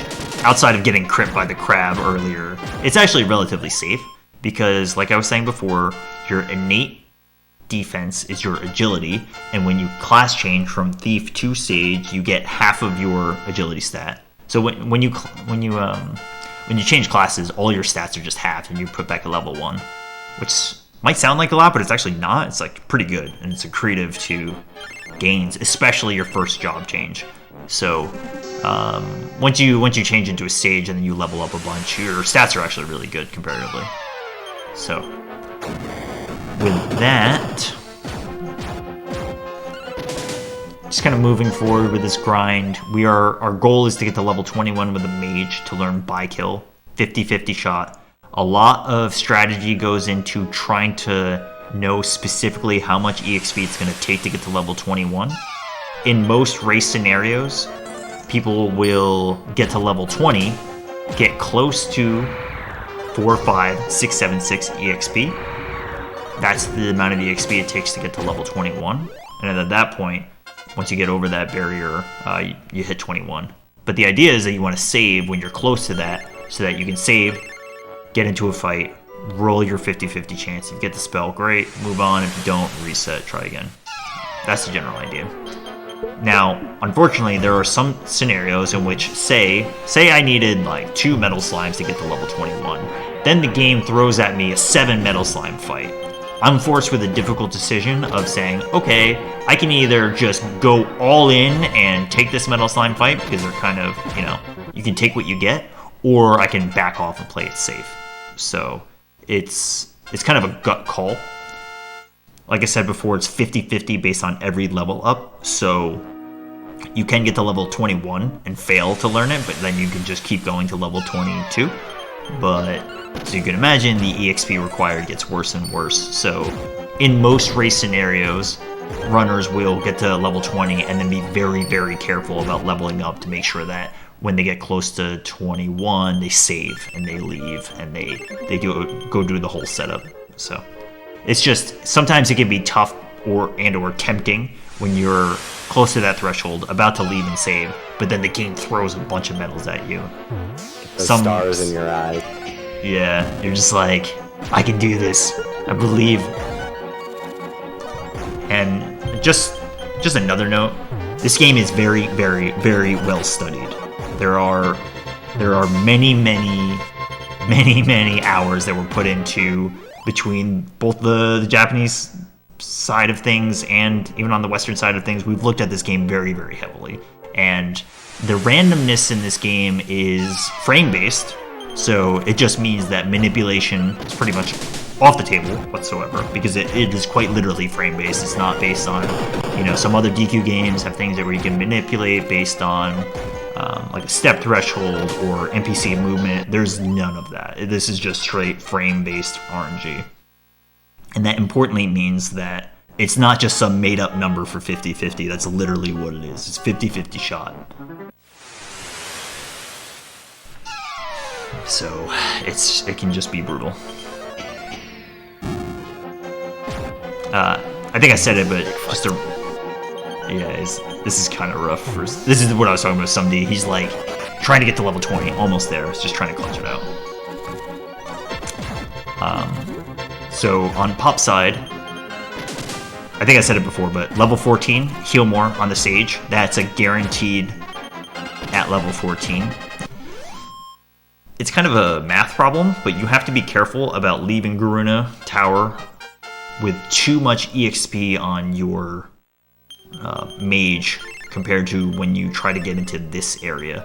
Ideally, you hit level 14 and level 21, respectively, on the Sage and the mage, all in one battle. If you don't, it just means that you might have to stick around to get some more EXP on the Sage for heal more. But it's very, very important to have heal more. Just realize that too. It's both heal more and buy kill. You technically can get by without heal more for a little bit and take some random fights, but people really, really try to avoid that. There we go. Nice. Cool. Okay, good. So he'll be leaving. He's really, like, somebody's really not that far behind. In the magnitude of, like, a few-ish minutes. Maybe 3 to 5 minutes, somewhere around there. So it's fine. This buy kill section can be pretty random, very... For sure. So it could be really quick for me. Yeah, I'll talk about the leaderboard. So I said it at the very beginning, but there's a lot of history into this game in terms of just being a classic RPG speedrun.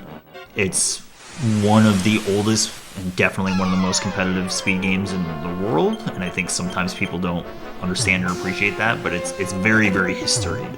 And so Nico is a live streaming platform for primarily Japanese runners. You can go there. I pretty much check it every day because I'm a Dragon Quest nerd. But usually when I wake up, it's their nighttime, so I usually check it out for a little bit, see what the pulse is. But pretty much every day for the last 10 years, there's been at least one Dragon Quest 3 stream. And that's not even exaggeration. It's like literally what it is.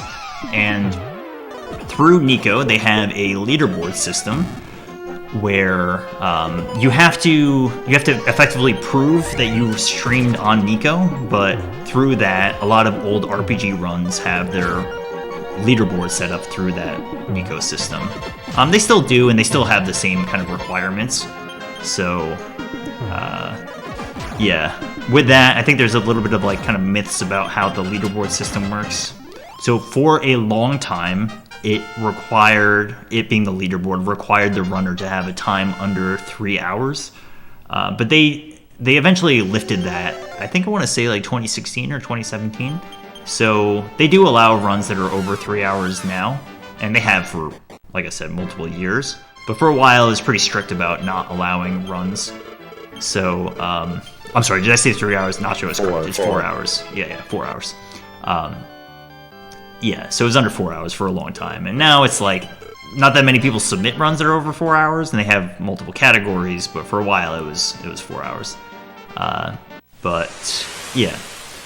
It's mostly that it's strict around whether or not you streamed on Nico and have a proven run.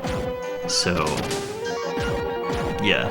If you want to join that leaderboard, you need to stream on Nico to do it. So that's why when I went through and made the speedrun.com one, I don't do it all that often, but I update it semi-regularly, and I'll go through Nico and add it. But yeah, it's a little frustrating, I guess, that we can't have like one solid place for it to all go, but it's also that they've been doing their thing for so long, and they just kind of have their system and we have ours, and it's no problem. Yeah, I totally missed this, but yeah, got level 21 by kill, and Pop is moving on, which is cool. Lets me know how far behind I am.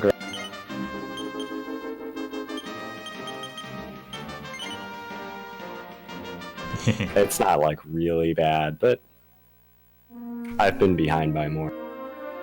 Yeah, for sure. Yeah, it's your base.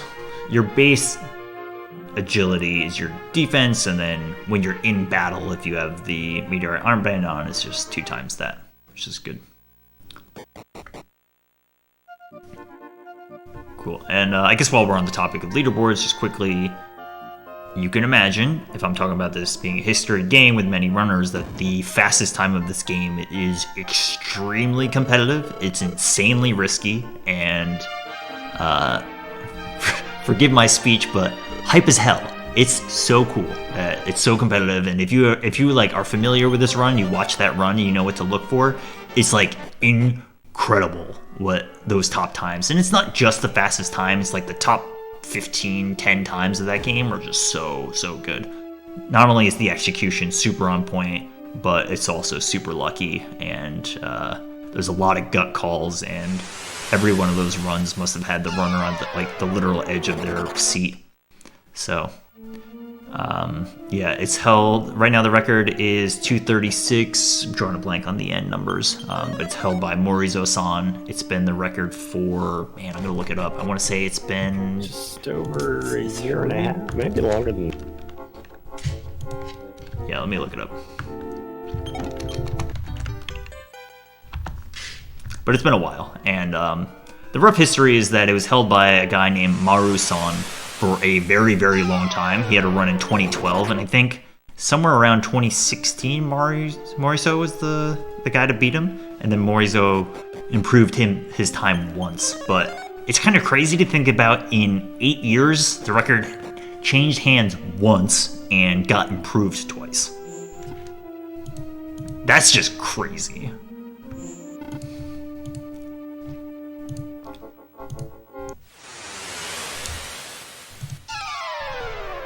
Just pulling them up now. No, yeah, I was gonna say, I thought it was like 3 years. Yeah, 2017, June 22. Oh yeah, it's been that long. You're right. Yeah. Brian Rogers. Love that guy. Another big fight, and I only killed one.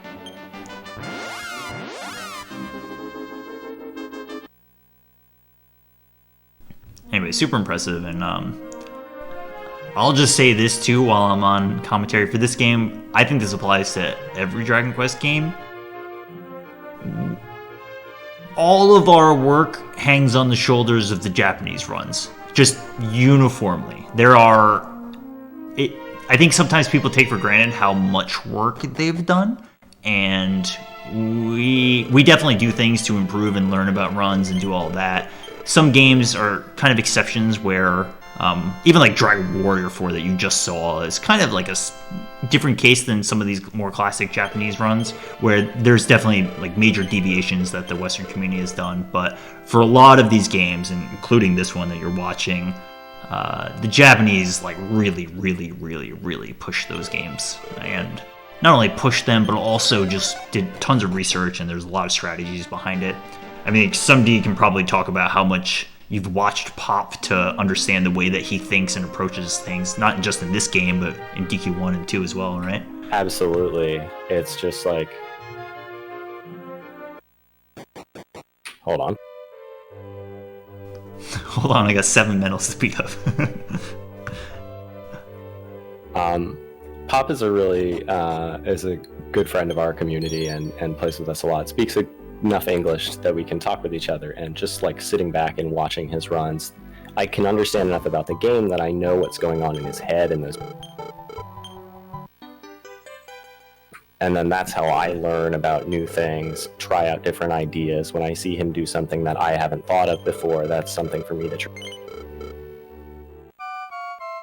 Yeah, for and sure. For also, you know, for that point, like Tonic, you put in a ton of work as far as like Western runners for, you know, Dragon Quest 3, this game especially. Like all of us Western runners who have come after really owe a lot to you and all the work that you put in for your part. Yeah, thanks. Appreciate that. It's actually on the very soon radar, but to like actually get back into it and get a respectable time. But at least for the time being, you know, put in time, did some documentation, got my sub 3. But yeah, you were the first one out here who got sub 3, and that's really a good time. It's a competitive landscape though, you know? You guys picked up the pace. Especially, I think we should shout out Darko as being like a very, very solid runner of this game with the 3rd best time, maybe 4th, I'm not sure. But yeah, he is it's a sub 240. It's disgustingly fat. Yeah. And from Canada, just picked up this game and took it super seriously. So it's super cool to see someone from the West be able to push it as well, and love to see more. But the point is that I think there's tons of games. Like I was watching DQ8, and I think although those guys put in a lot of work into their routes, I watched a lot of DQ8 when I was in like the 2015 era when they were pushing it super hard on Nico, and there's just tons of similarities. You can just see where the influence comes from. So, yeah.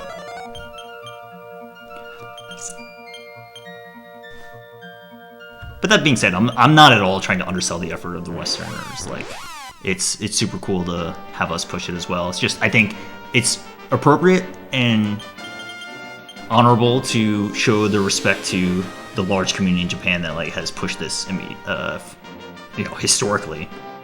2010 and a little bit before was really a time where, it was like STA runs. There wasn't that many runs in speedrunning, but the Japan crew, they were going in, especially on DQ3, so it's cool. Okay, sorry, I tend to get excited when I talk about Japanese history for Dragon Quest games. Let's focus back on what's happening in the run. So, actually not that much has happened, but Pop got to level 21, learned Bykill, so his grind is over. He's done grinding for pretty much the rest of the game, and effectively made his way towards Samanosa, and is going to defeat Boss Troll. So we have a level, I'm not sure if he fought some fights, but he just had a level 1 mage warrior and has to be a little bit safe, but even at level 1 it's like kind of relatively safe. It's not super big deal unless Boss Troll starts to be rude about it. We picked up the blue orb in Lancel, which is one of the 6 orbs that we need to pick up, and now Pop is going to sell off a bunch of gear, sell off some of the magic shields we picked up when we were in Baharata, and buy a dragon killer and dragon shields. So the dragon killer is just a very good weapon. It's going to be the main source of damage for the time being, and then also going to pick up the dragon shields. Dragon shields are just universally great shields. They reduce flame and ice breath attacks, so they are going to be super helpful for the mid and end game, especially from Baramos onwards. And yeah, we also picked up the green orb, which was in a town called Tedanki, and we also picked up the Lamp of Darkness, which is, you're about to see it coming up soon. Lamp of Darkness 1 creates some sort of like warp field that changes it from daytime to nighttime if it's daytime. But interestingly, on the world map, it also resets that threshold for getting into encounters, so we'll see that used a bit too. And with this, Pop is going into Boss Troll, which is not going to reward an orb, but it's going to yield an item that is required to get the silver orb and a few other things. We'll talk about that quest line in a minute, but yeah. Pick up a life force nuts here, or seed of life. And yeah, let's focus on Boss Troll while SUMD is finishing up the grind. It's very close. Looks like didn't work out. Yeah. I'm running dangerously low on Mop Powder too. I kind of put myself in this situation, but I'll get it. Yep, cool. So, while somebody tries to get to level 22, here we are at Boss Troll. So, we're going to cast Increase and we're going to cast Bykill on Boss Troll. Sounds great, right? Let's double his attack. It sounds terrible, but it's actually a very smart idea. While we try to increase and we landed Stop Spell on him, he is Bykilled, which sounds like a bad idea, but what it means is that he will no longer critical, even if he does his critical swing. There's a quirk in the AI, the bug, I don't want to say bug, I don't know, it's just a quirk, yeah, in that the enemies will not do critical hits if they're Bykilled. So you purposely Bykill, you cast Increase a bunch of times, and then you kind of get set up. What this means is that Boss Troll does some like really weird damage ranges. He'll do between like 2 damage to like 40, and it's very strange, but effectively, while we're in this fight, we're going to now use Bykill with our Mage Warrior. Hope to land a Sap. Pop got it, I think, second try, maybe first try. Sap is a 30% chance on Boss Troll, which is kind of not great. Sometimes you can just sit here for a while without it. But if you get it super early and you land Bykill and he doesn't critical anybody on turn 1 or 2, or I guess it would really be 2, because he's kind of on an AI cycle. Kind of. It's kind of strange. But Yeah, with that, if you land sap and nobody dies, it's pretty much free. So he's in great shape. Oh, what? I'm bad at math. Oh, this is really bad. Oh no.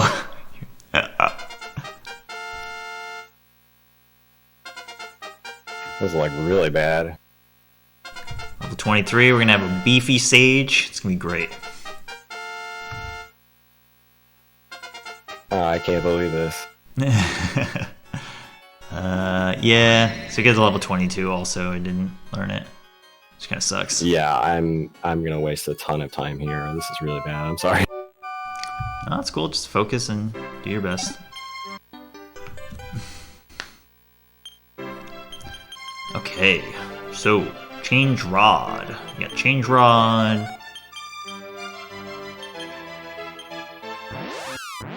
So beat boss troll. That gives us the change rod. So yes, the change rod is used to progress the quest to get the sailor's bone, which allows us to get the lovely memories, and we go get the Gaia sword. But very importantly, while we have the chance, we want to take the change rod and make sure that we pick up. I'm sorry. I guess we're gonna go to the elves village and pick up the. Oh, actually, that's right. I think Pop cuts this out now.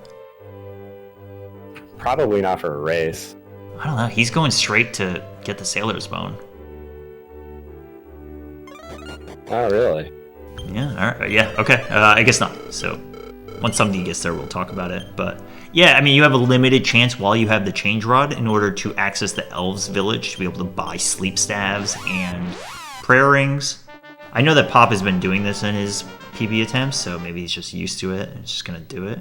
But yeah, I mean, technically it saves time and money, but it's kind of scary, especially the prayer rings, man. Not having one or two safety net can be really scary, but I guess that's Pop for you.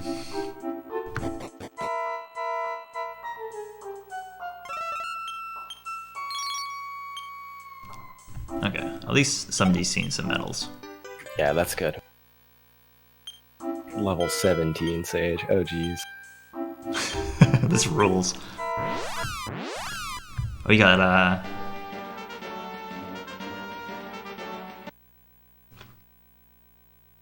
yeah, you're gonna have, like, Disperse when you get to the Dark World. It's gonna be great. Okay, so Pop's on the Overworld. You'll see a clever usage of both Shinobi Feet and the Lamp of Darkness to try to mitigate encounters. This part of the ocean that he's in right now is actually very high encounter rate compared to the rest of the ocean. Most Dragon Quest games, when you're sailing around, the encounter rate's way lower, but even in this area that he's in now, it's relatively high. But with the Lamp of Darkness, it's generally not so bad. Reset, go in and out here. Wonder if he's gonna pick it up. No, he's gonna come later. So, which is, I mean, it makes sense. But you can pick up a World Leaf, Yggdrasil Leaf here, which is nice to have if you're trying to be safe around when you do the merchant side quest. You have a level 1 merchant. You have to sail around the world for it. While you have the merchant, it can be scary. Having a leaf there is nice, but Pop is just going in, man. No fear. Rolls a 3 strength seed, no problem. Just beastin'. Just straight beastin'. Alright, so here we are. The Cape. Lovely memories, Olivia and Eric. Iriku. Some say that this guy came straight from here to DQ11. Olivia, not so much. Alright, and I was saying before that this is where you need the final key. This is going to allow you to get into this cell to get the Gaia sword, which sounds like a cool sword, but it's really not that great. but it is a story item. You can equip it, but it's just not very good. I'm not being serious about Eric. Yes, I'm aware. Okay. So now we are going straight to the Necrogrond, which is everybody's favorite place. Necrogrond is an interesting place. Very dangerous. It's very, very much like a step up, especially from what I've been told in the NES version. It's like super, super brutal. It's, it's challenging in the Super Famicom version, but given the encounter system, you can mitigate the number of encounters that you get. So we throw the Gaia Sword into the volcano.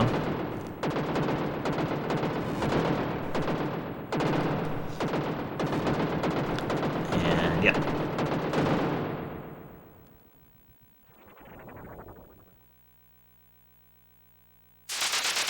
So once we're in the Necrogond, usually this is the point which you distribute sleep staves, but apparently Pop doesn't do that, so we're just gonna run with what we've got. We've got 2 party members that know sleep, but usually here it's nice to have some sleep staff users. Okay, here we go, Troll. So Troll can be put to sleep and can also be expelled. Different runners have different strategies. It very much makes sense with 2 trolls to put them to sleep and just run away, which is actually a strategy you'll see for pretty much the rest of the game. Especially when you get to the Dark World, there's a lot of enemies you can put to sleep and you just try to run away. But if you try to run away without putting them to sleep, you can easily die, so. She learned Bykill and Yora. Yeah. The spell and the speedrun. Alright, well, SUMDea's out, which is great. That was one of the worst grinds I've ever had. Yeah, it was like, it's okay in the first part, but the I second choked one... on the second half. A lot of that was just decisions I... Yeah. So, Eeyore is Boom. It's just funny because it, thankfully... Well, actually, it might influence your menus a little bit. We'll see. Yeah, it's just funny because there's a lot of skills that you just like never see. And like with the stage, you would get to that high of a level, but usually you're completely checked out on level up, so you're not even checking. But it's just funny because when you try to get Bykill the first time, sometimes you'll learn like Hiaruruko, which is Snowstorm, around the same time. So if you see the text for like Eeyore, you're like, what? What? I'm looking for Bykill, not that. You just don't save and reset very many times at level 23. Yeah. Yeah, I mean, actually, while we get through the Necrogond, we're going to pick up the Thunder Sword and the Sword Edge armor. We'll talk about their usage, but Thunder Sword is just generally a good attacking weapon, which actually, when you use it in battle, casts Eora, which is Boom. But yeah, we can talk about the other like routes. There's not many other routes for this game. There are some super aggressive ones that are kind of theory-ish based. And Pop cutting out Elf Village is relatively new. That was something Darko and I sort of also theory crafted. I played around with it. My route's a little different for Elf Cut, but it's a thing, yeah. Yeah, and then I remember talking to Rai-san probably about 2 years ago about trying to cut out the second grind of Garuna by timing things a little bit differently, where you change both your Sage and your Mage Warrior at the same time. But the main problem with that route is that when you get to Baramos, you won't have Heal More, so it's pretty rough. So there's that, and then that's all for the same class setup, or job setup, or whatever you call it. I guess class, sure. So that's all the same class setup. There are some alternate routes. I think the only real main one is that you opt to go into the end game with a thief instead of another warrior, and the way that ends up backing up is that you take a priest or a cleric in the early game, and what that means is that you have access to sap for Kandar 1 and 2, which like drastically speeds up those fights if you get sap, but it makes some parts of the run not so great. Okay, getting through the Necrogond. Sometimes you fight encounters in the Necrogond, sometimes not. Like I said, the Thunder Sword is a pretty good weapon. Yeah, these sword guys are very susceptible to expel. Unfortunately, his mage warrior died, which isn't great because you do want to get EXP on the mage warrior, because she was the last one to change jobs and has the least amount of EXP. And in particular, you do want the mage warrior to stay alive throughout Orochi 1 and 2 for the EXP, because Orochi 2 is the last source of EXP before you go into Baramos. So with that, we are... yeah, so SUMD is... just got the blue orb. He's about to get the green orb, Lamp of Darkness, and he's about to go start to do the boss troll stuff. And Pop is on his way to get the silver orb, which will be the 4th of 6 orbs for him.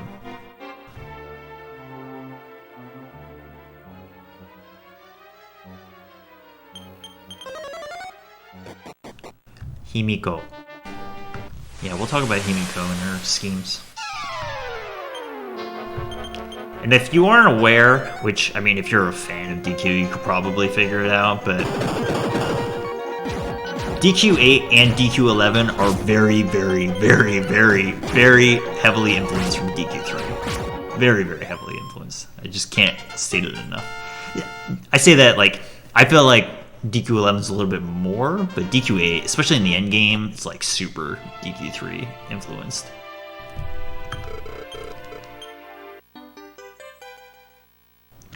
Paying homage to the OG popular game.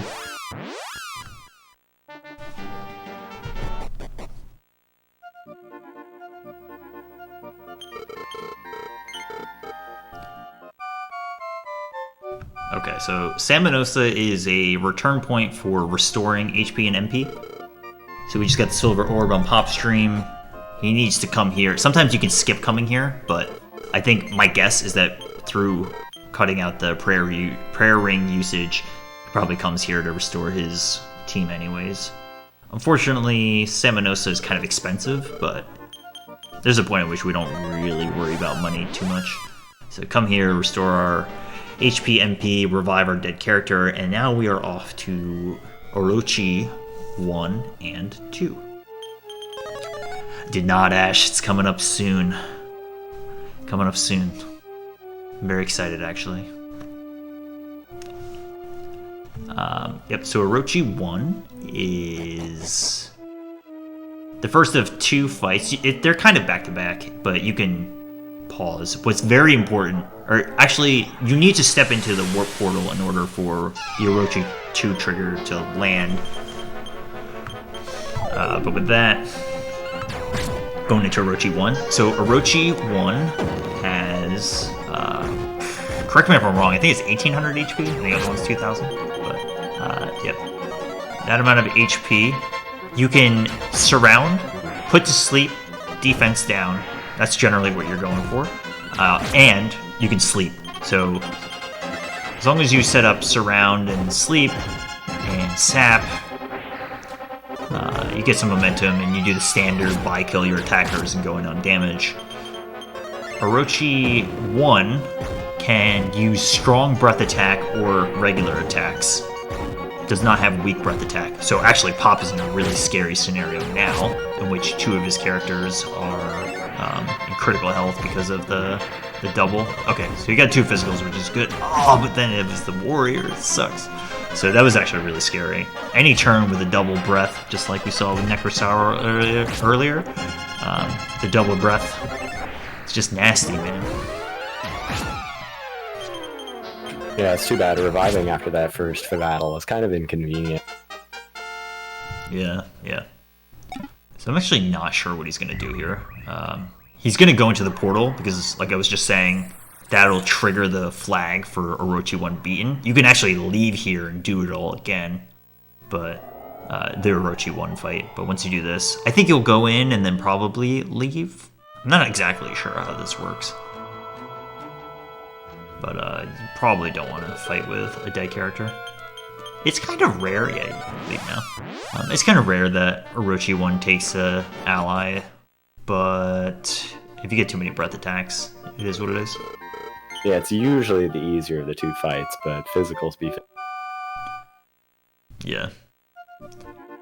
So I was saying that Orochi 1 only has strong breath attack. Orochi 2, although it has 2000 HP and slightly beefier stats, has both strong breath and regular breath. So, and regular breath does like 10 damage instead of 30 to 40. So,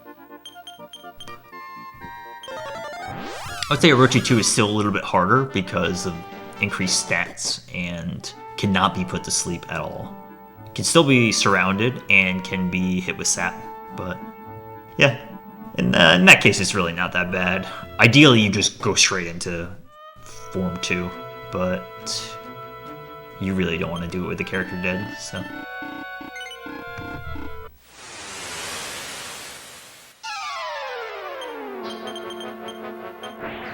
So there's some variants and strategies for Orochi, where Orochi 2 specifically, where you can either try to use Increase, and that's what Pop did. So Increase is just defense up on everybody. He did a strategy where 2 characters defended, 2 characters used Increase. You can also go for a Manusa, which is Surround, but generally, if you get 2 levels of Increase, Orochi 2's physicals don't do that much, and it's generally more consistent than trying to land a center. I've played with both strategies quite a lot, and the 2 times increase is much more stable. The Manusa surround setup does set up a little bit faster and finishes the fight a little quicker. Yeah. But it's inconsistent. I've been opting for the surround strategy lately. Mm-hmm. So that's what I'll probably play. But yeah, the increase strategy is definitely more stable. Right. Because if you're in the scenario in which you try to land a surround and you don't, and then you get double physical and then breath attack, it can get a little bit out of hand. And we only really have one healer on the team that has Heal More, and everybody else, we have herbs on the Mage Warrior, and that's about it. So it's it's overall pretty scary. I guess the hero has Heal, but Heal More is really what you rely upon, which is why the Sage is so important.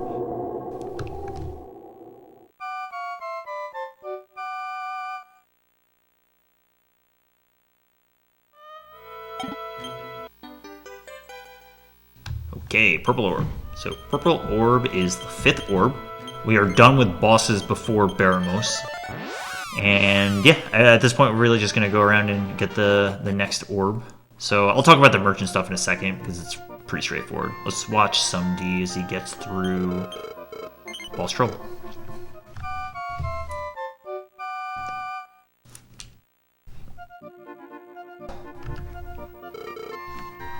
Okay, so somebody landed the buy kill, and the kind of setup has not landed Sap yet. Setting up his team with buy kill. So your Sage is the one that has both Sap and Behuimi. I guess Rukani is Sap and Behuimi is Heal More. So priority number 1 is to heal your party so that they don't die, and then priority number 2 is to cast Sap. But it really, really speeds up the fight. Effectively doubles the speed of the fight if you get Sap. And again, it's 30% chance, so...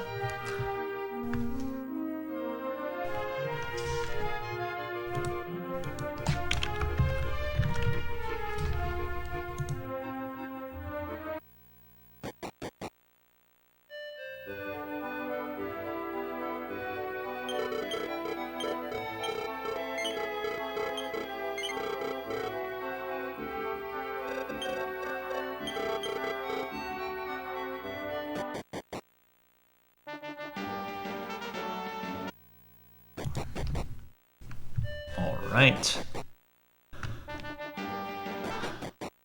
Making his way through. It looks like we haven't landed Rukani yet, which is kind of sad, but it's really not bad per se, but yeah.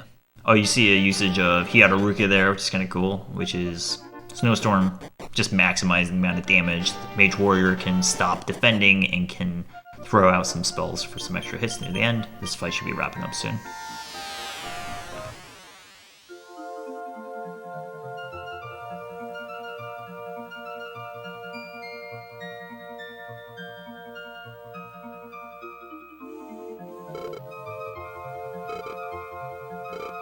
Yeah, stable fight, but no sap, so it was pretty slow. Yeah. Oh well. Cool. Okay, so back on Pop's stream, he is advancing the merchant side quest.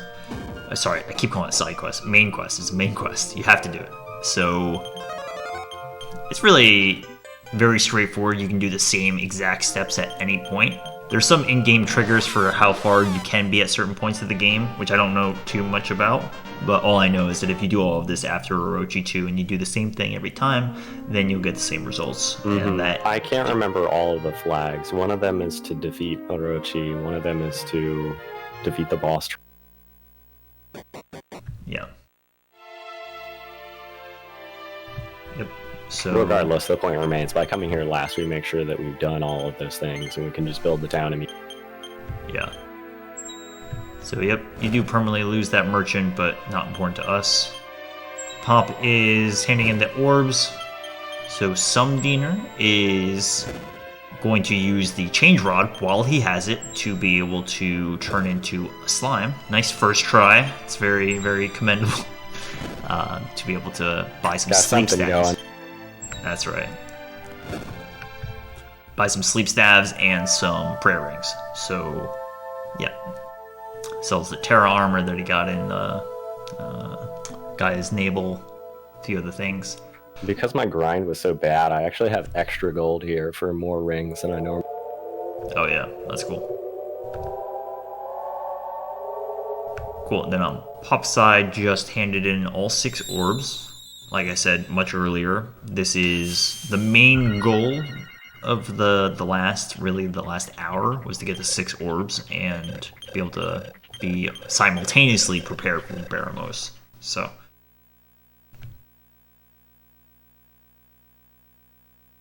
I am going to take like a 2-minute break before we get into Baramos, because we're going to be talking nonstop for like 10 minutes. Alright. Ramia cutscene is the traditional break time anyway, so...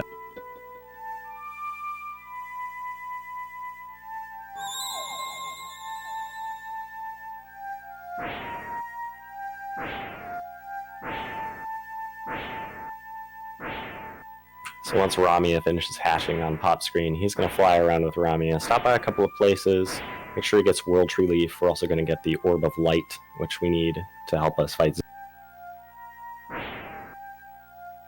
And then he'll be heading over to Baramos' castle.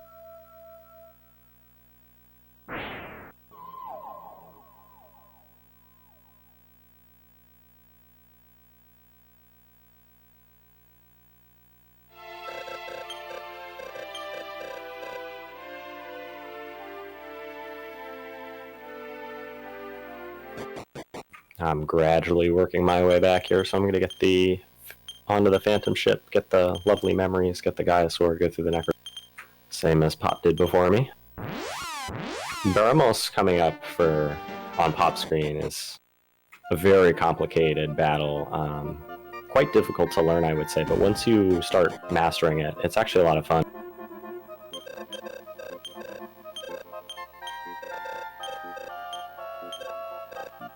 Unlike most enemies, Baramos actually acts in a specific way.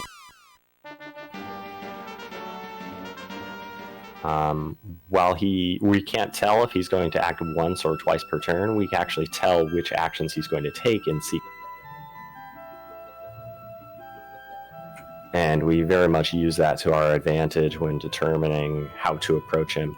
It's going to be split up sort of into 2 parts. One part where we set up a lot of buffs on our own party and debuffs on Baramos. And another part where we go and attack him aggressively. Do a few of the different mechanics with how the fight works, which I'm sure I will explain in more detail later.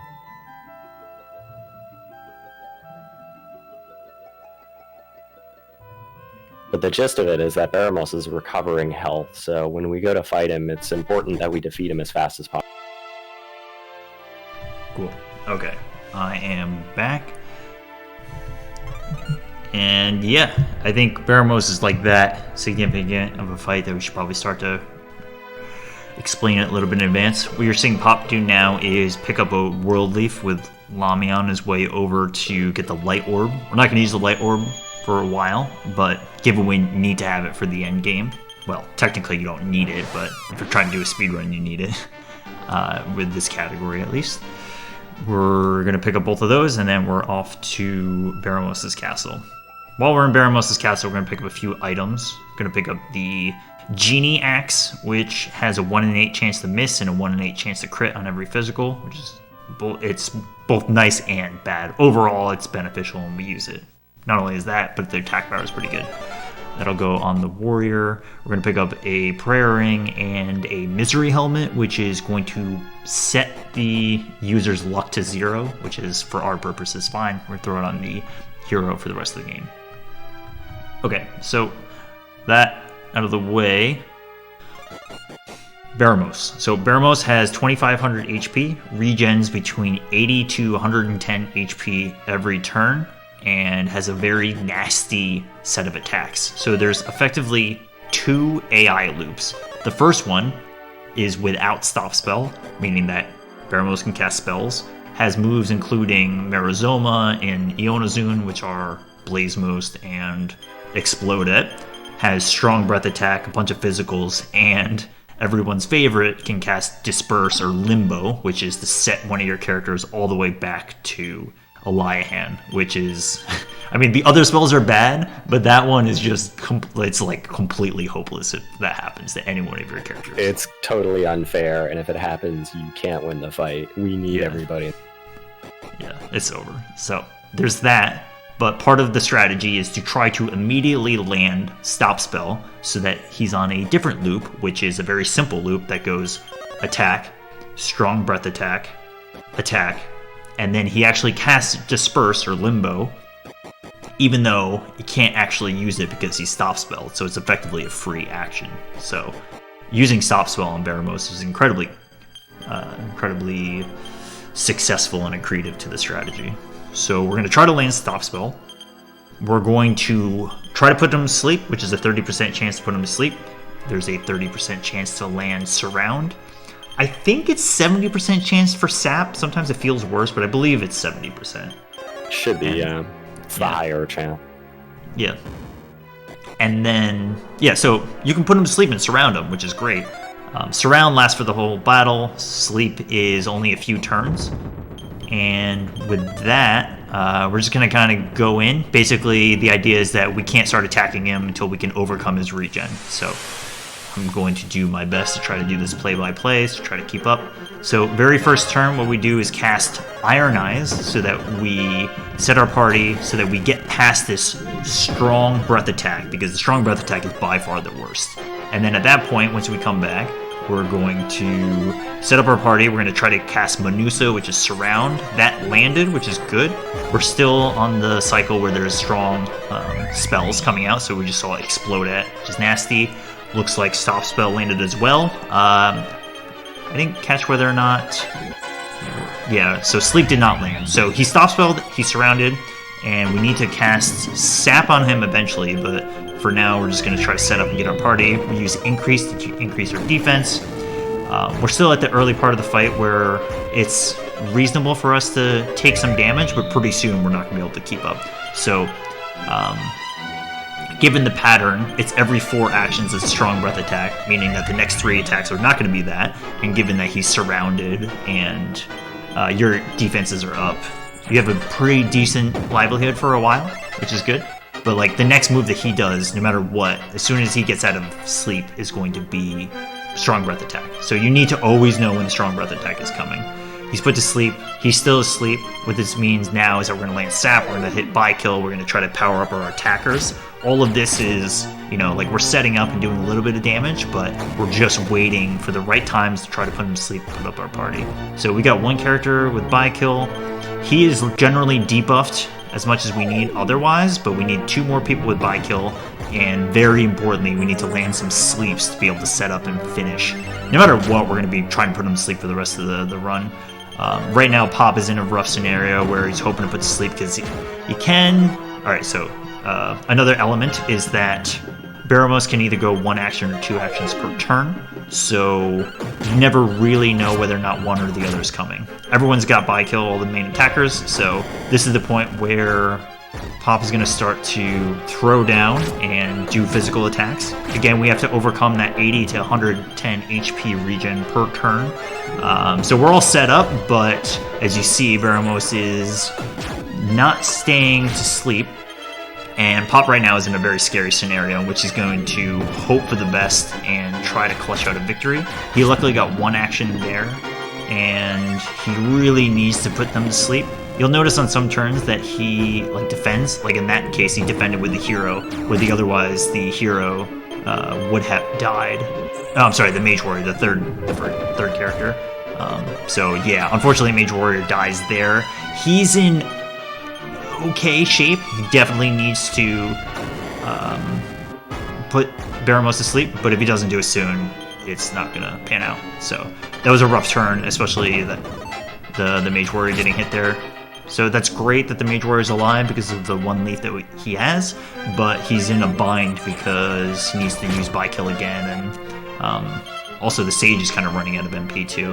So it's definitely scary right now. Sleeps have not been nice. Really need to land a sleep to be able to get some momentum, because in all that turn that he just did, all that setup, he lost, multiple turns of HP regen coming back. So he's close. He could definitely pull it out at this point. His team is doing tons of damage, which is good. So I think he'll be able to win, but it's going to be tough. He's got probably one more strong breath that he can survive through, but if the end isn't coming soon, it's not going to work out. So we'll see. Could get strong breath here. I think this is where he'll probably take the death with the warrior. Okay, cool, surviving, and that's it. That was intense. Given the fact that he couldn't land sleep at all, he timed it very well to land the world leaf on the Mage Warrior. And not only that, he played it safe-ish all the way to the end to be able to keep the warrior alive in case it was going to be another turn. So, just spectacularly played for a very not cooperative Baramos. Yeah, that fight really can be kind of a large spread of fights. Sometimes it's really easy, he's cooperative and he dies without any problems. Other times you really gotta work for it.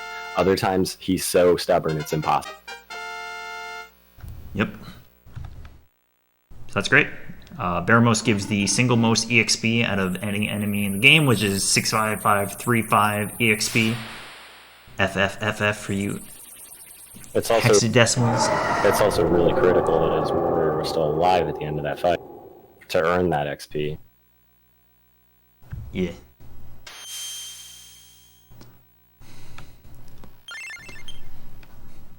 Yeah, especially for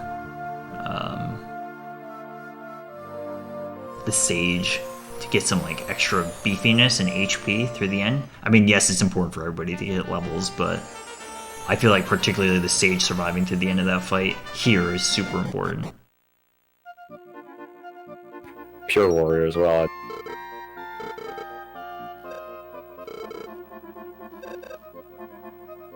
Yeah. Okay. So that's good. We got somebody taking down Orochi. Seems to be going pretty well. Got all set up and HP levels looking good.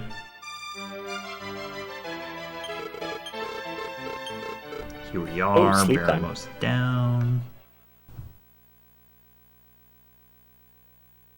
So, please show some respect for our fallen 6 trumpeters. It's a tragic tale. Rest in peace, friends. Be trumpetering in a better place.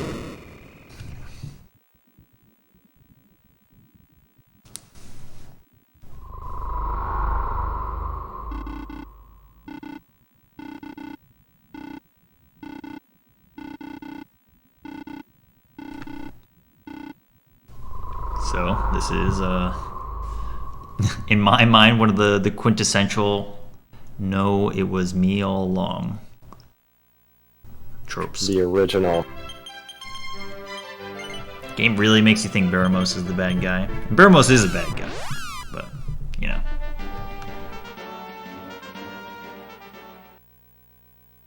I think what's cool about this game too is that Baramos and Zoma are very, very unique. Even to the small amounts of dialogue that you get from both of them, they are like very, very different. Their fights are different. It's cool.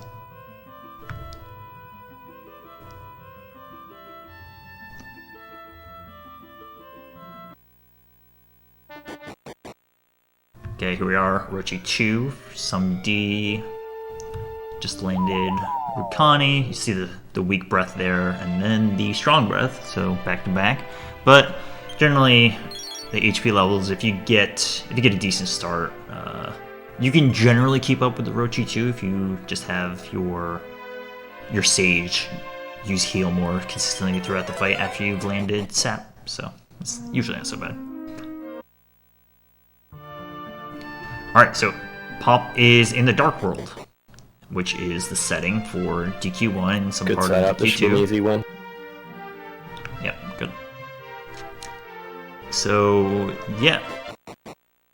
I can imagine back in the day playing this game for the first time and being like, this is DQ1! Had to be like the best. So, yeah, so you come back here. Nice. This is largely, a similar scenario to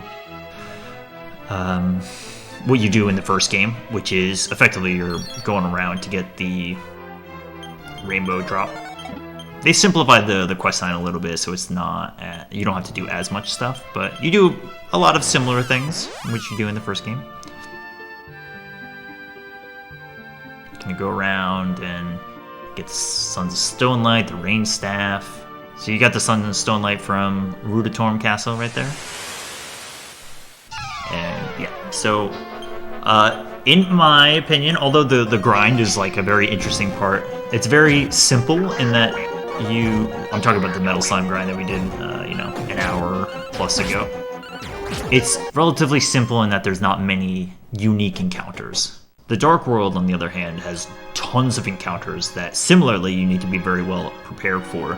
But those are much more, the ones that in the Dark World are really just about clearing them as quickly as you can. And I find it to be a super fun part of the run. It can be a little bit stressful when you're trying to go fast. Sometimes dangerous encounters are just straight up faster to run from, even though you could have a good strategy to beat it. But you do want to try to get some levels, and we'll talk about the requirements for Zoma in a minute. But it's just all of the fights in the Dark World are really, really interesting, and you have to be generally prepared for the onslaught while you try to make your way towards and through Zoma Castle. We're approaching the end of the game, too, so the number of tools that we have to deal with these different situations has grown as well. So we just have a lot more options, in addition to having to face lots of different enemies. Yeah, for sure. We've got Sleep, we've got Stop Spell, we've got Strong Attackers, we can actually buy kill in battle if we want to. So some of these points definitely right. So yeah, looks like Pop is not going to be skipping Kingsword, which is definitely, in my opinion, the right call for any race. What happens is that we come into this cave, we get a prayer ring through this, which, especially if you're not going to go to the Elves Village, getting a prayer ring at the beginning of this cave is very good. And then picking up 2 pieces of equipment, the Destruction Sword and I don't remember what the armor is called, but we're going to sell both of those, and they give us a lot of money, which is going to be what we use to effectively afford the King's Sword and a few other things as we gear up for Zoma's Castle. Oh, okay. So this Vile Shade fight that Pop is fighting it's like really, really slow to fight it, but it's also really, really dangerous to run from. So you're just stuck between a rock and a hard place. You just run, but there's no great way to deal with it. Yeah, it's one of my least favorite fights in the Dark World. You just don't have any good plays. Nothing works well, except maybe... Yeah. Though EXP in the Dark World is like very good, so if you can fight stuff and it's relatively simple, you definitely should. Alright, so Domdora has Orihauken, which is what we're going to use to be able to get the King's Sword. None of what we just did on Pop's side is required, but the King's Sword is a weapon for the hero, which is super, super good. So Pop is resetting the threshold for encounters right now, and it's going to sail around and go to Rubus Tower after he visits Cole to get the fairy flute and buy a few things, including the King Sword. While that happens, SUMD is throwing down the orbs and is going to take his break, I'm sure. Yeah, time for the stretch break.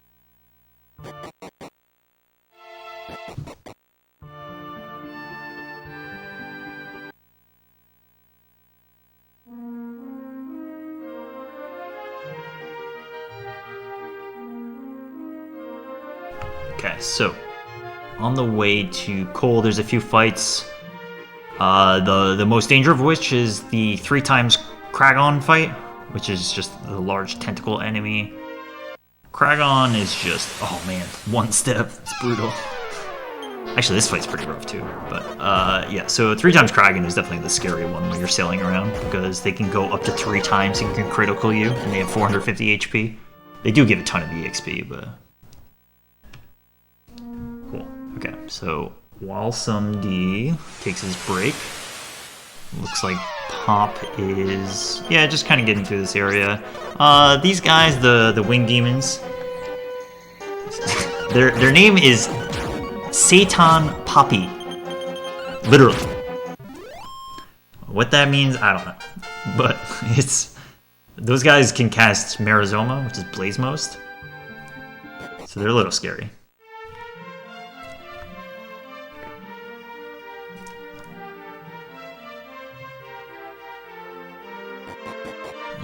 Here we are going to sell the Orihauken, and we're going to sell the gear that we picked up in the, I don't remember the name. Is that Rocky Cave? I'm not sure.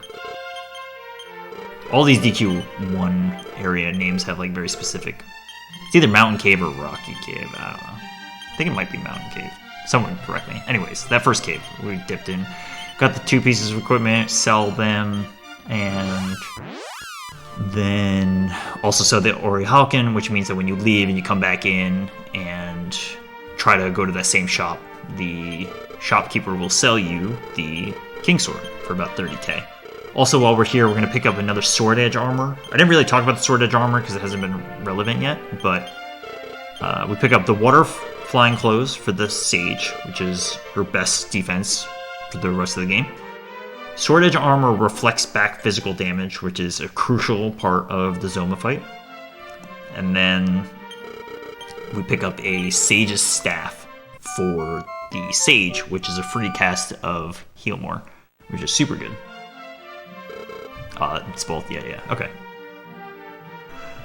Yeah, so this final gear is, our last spending. At some point, I don't know how Pop's gonna play it, but he may go back for a World Leap as well, because he spent his during the Baramos fight. So, looks like he's doing it right now, which makes sense. This is the best time. Yeah, he likes to leave from Rubus's tower to go to the shrine. It would make sense. His best time to get it would be now, and then he can just go to Rubus's tower and hopefully not have to turn around. Yeah.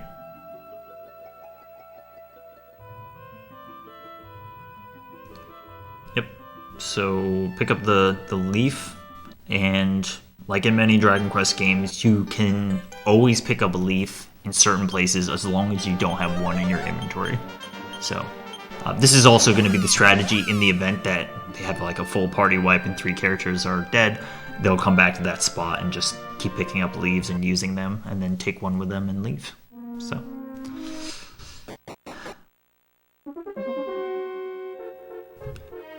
Okay, so we are in Rubus Tower. It's a relatively straightforward tower. We're just going to climb to the top. Important pickups in here are 2 Life Force Nuts, Seed of Life, and also the Light Armor, which is an incredible piece of equipment for the hero. It reduces spell damage and breath damage like immensely. I don't know the percentage, but it's a lot. It's probably in the realm of 50%, but it's like huge and really required for the hero. We do not pick up the shield that's north of Ruditorm, but we do pick this up. the dragon shield is like more than enough than what we need. Yeah, the dungeon to get the hero shield is actually really nasty. You can't cast spells in there, and there are powerful enemies like Salamanders. Oh yeah. It would not be worth going in there. Okay, we'll commentate some of these Baramos as well, but for the most part, on Pop's side of things, he's just gonna clean up this tower.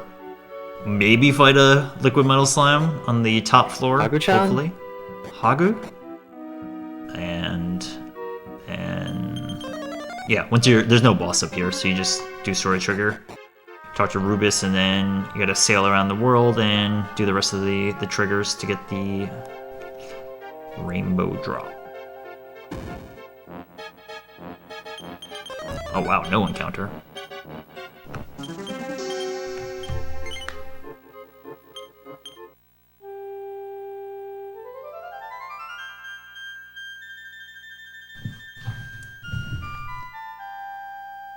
Need to get a ocarina just for this.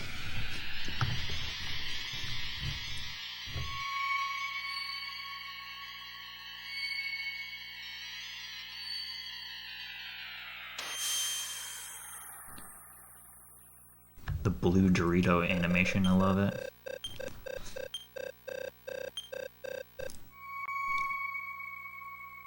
Alright, so focusing on SUMD's side of things for a bit. Actually, I'm going to turn on his audio while we go through this, because it's going to be a first try Baramos. Probably.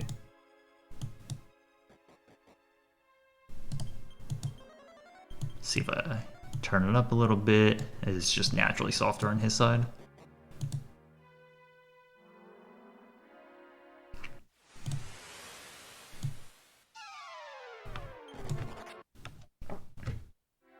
Okay.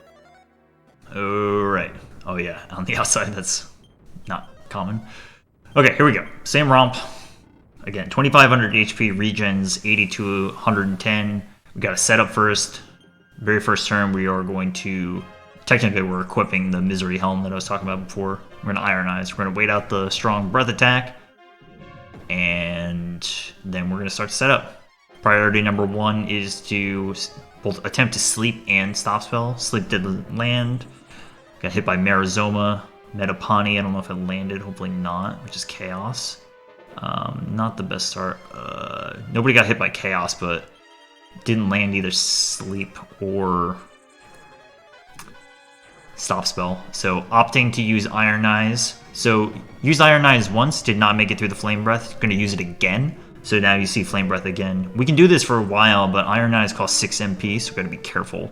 So we're kind of in a similar scenario before. Second characters got low HP, but we're just going to do our best to try to set up Rariho, Maholton, Sleep Stop Spell. Hit by Igonozun, which is rough. Oh, goodness. So got hit by Metapani and got hit by the Self-EO spell, which is Bang, which was just enough to kill the hero, which is just cruel. Yeah, that was really bad luck. That's about as bad a start as can happen. Yeah, that's just... Yeah, Nothing the first 2 worked, turns. And I got my Sage hit by Metapani. That's very... Yeah, right. On the first 2 turns, if you don't land either sleep or stop spell, you're really praying.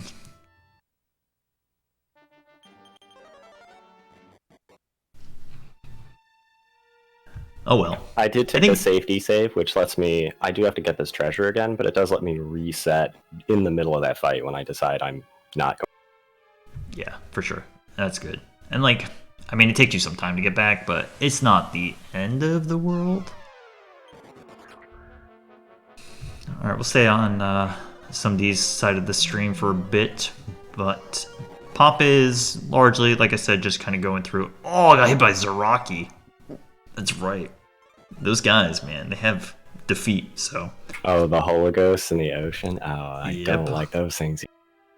They're very susceptible to expel, but he opted to try to run from that fight. Oh man, the rare usage of going down to... What is this town? Remolder? Is that right? Yeah. Wow. It's a shorter return point, yeah. I almost never go. Pop showing off his, backup strat knowledge. Flexibility here, yeah. What's nice about this is that, right, if he does wipe anywhere in Zoma, he can just come back right here.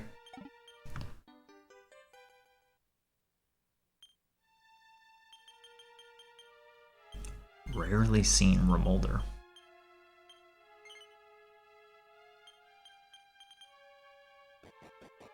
Okay, so same stuff. I kind of glossed over it before, but we picked up the Misery helmet, which is, I said that it equips for the hero, sets the luck to 0. It's a decent helmet, but we specifically do it in the battle because it skips the curse sound. Hopefully you know what I'm talking about. I know exactly what you're talking about. Yeah, it's just like a few seconds save, so you might as well just do it. Meanwhile, Papa's getting destroyed 2 steps outside of Remolder by this Skelgon. He might actually just full wipe. Oh my god, he is oh my god. I guess he's not going to... Oh, no, he failed 3 times. Oh my god. All right, Baramos. Wow, that's... That's incredible. I've never been... He must be so irritated. Okay, alright, Baramos. Again, 2500 HP, 8210. Turn 2, let's see how it goes. Again, stop spell and sleep. So... Neither yet. Metapani, don't know if it landed. Ionazun. Okay, so sleep landed. Stop spell didn't. Not hit by Metapani, which is good. Which is chaos, meaning that your character is confused.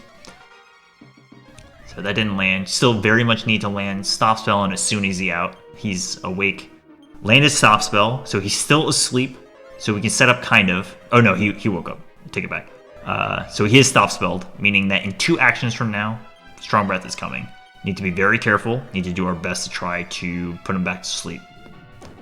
Let's see how this goes. Okay, so unfortunately there was 2 actions instead of 1.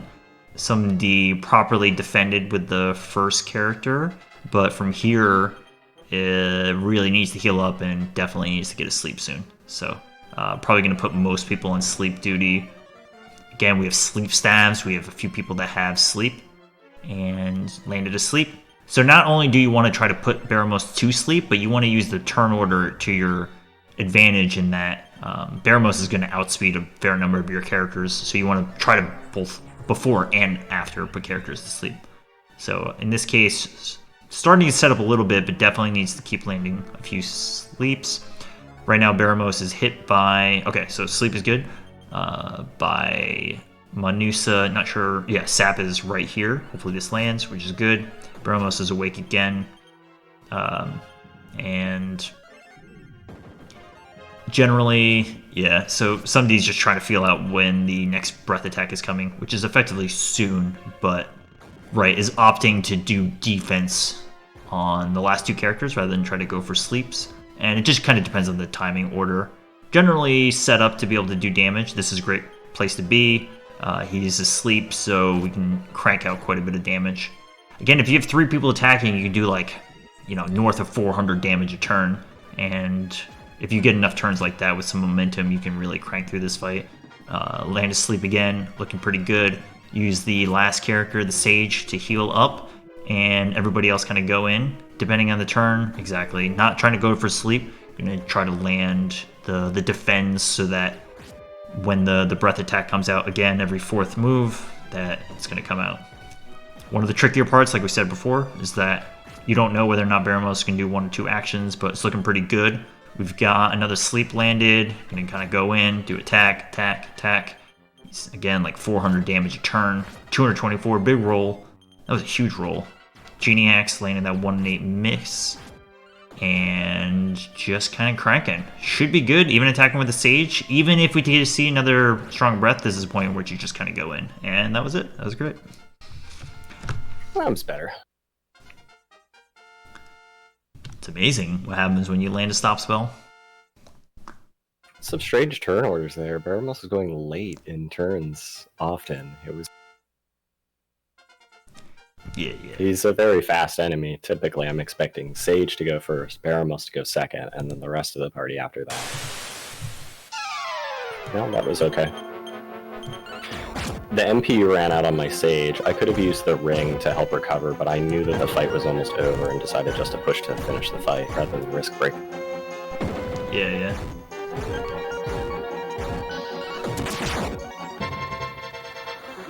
Alright, so back on Pop's side of things, talking about rough encounters, this standard dragon is like the worst. It's slow, it's not really dangerous, but it's bad to run from because if you fail to run, they take the longest breath attack animation. It feels like you're losing hours. It's awful. So you really...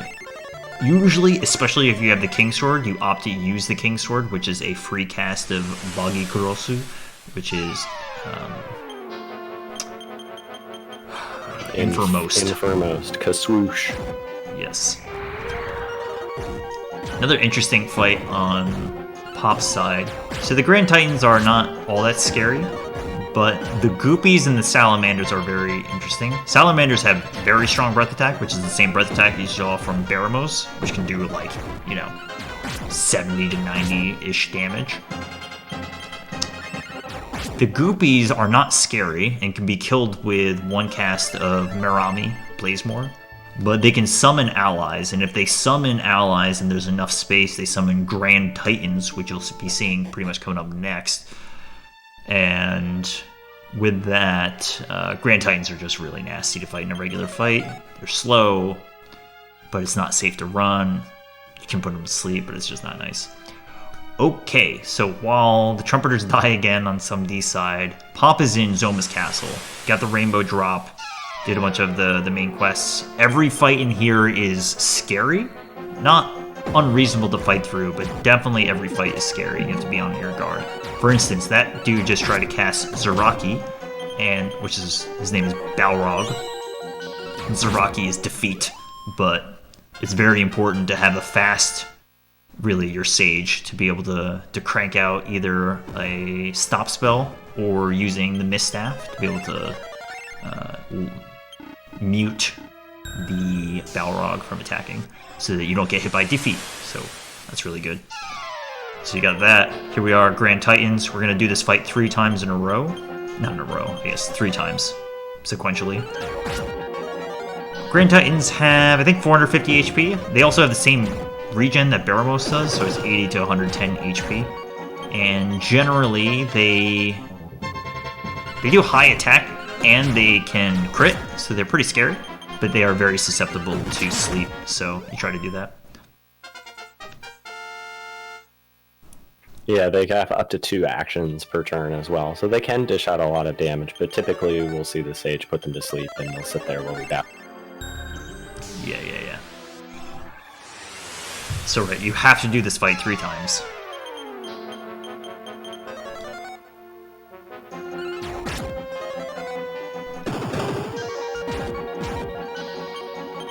It's an interesting use of the Thunder Sword.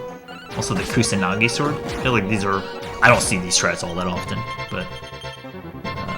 yeah.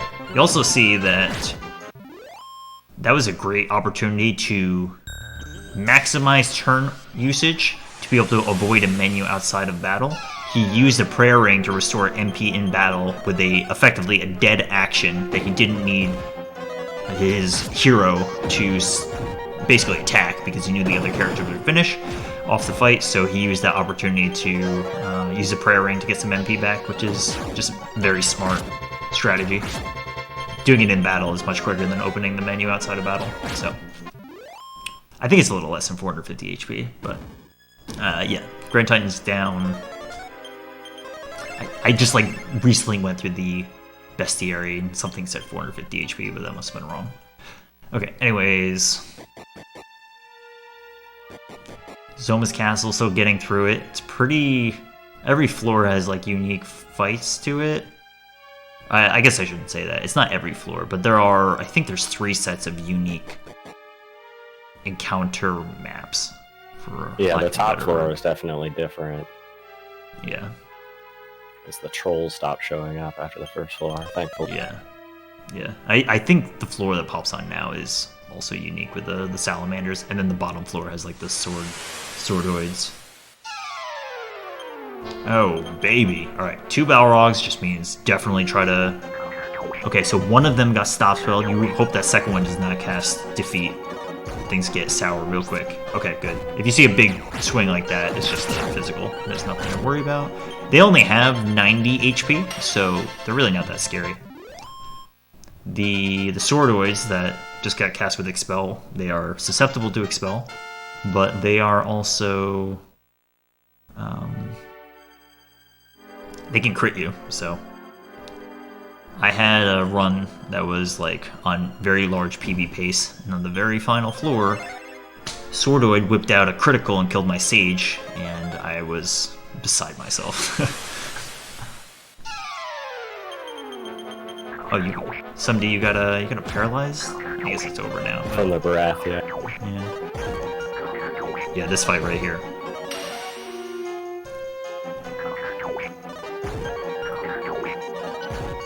Oh!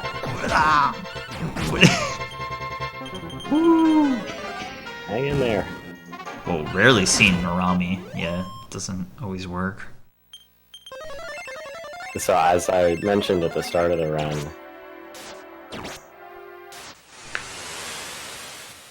the time losses for having to leave Zoma's castle and coming back are very, very...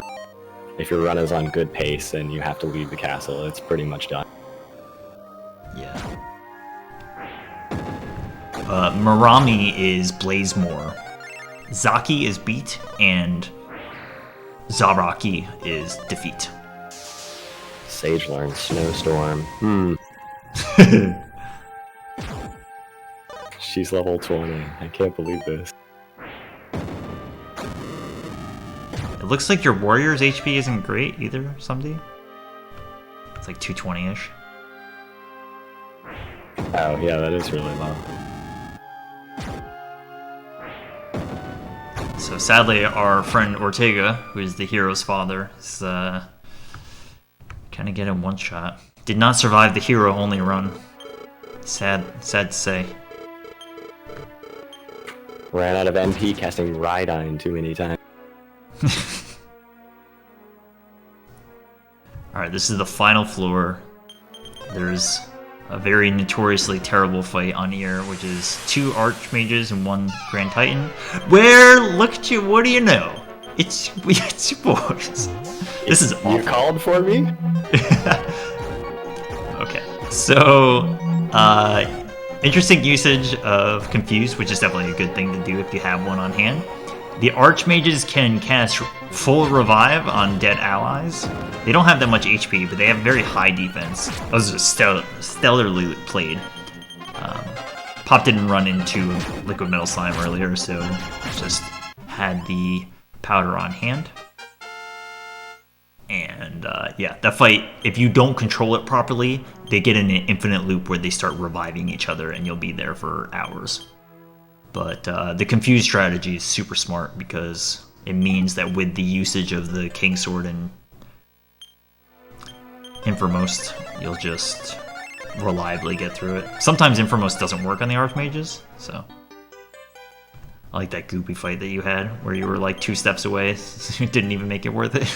Yeah, oh well.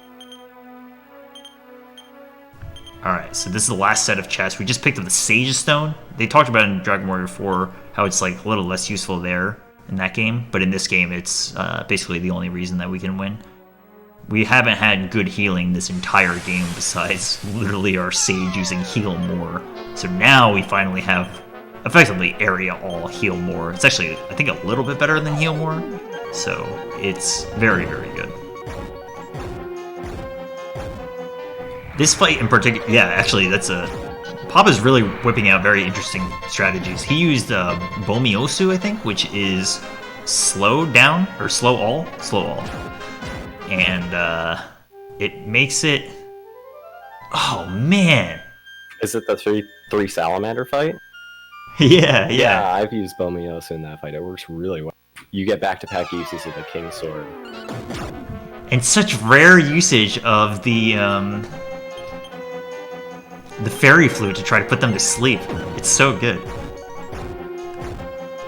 But you can see how dangerous it is. He's like really hurting, but he luckily makes it through.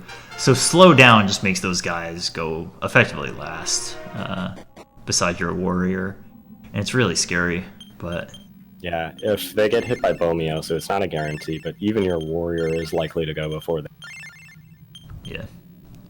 So here we are at the altar. There's a boss rush of 4 bosses.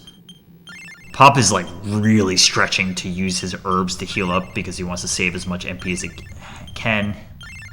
With the elf village cut that he did from before, just means that he has such few prayer rings on him, so he's got to be as tight as he can around his MP usage. So he's got 2 leaves on him. You have to be super careful in this menu because if you accidentally use a leaf outside of battle, it actually permanently burns it, so it's really bad. Puts the heavy metal ring on the mage warrior, which is going to give her some speed, and off we go. Boss rush time. There are 4 bosses. First up is King Hydra, who just murdered the hero's father, which is kind of messed up.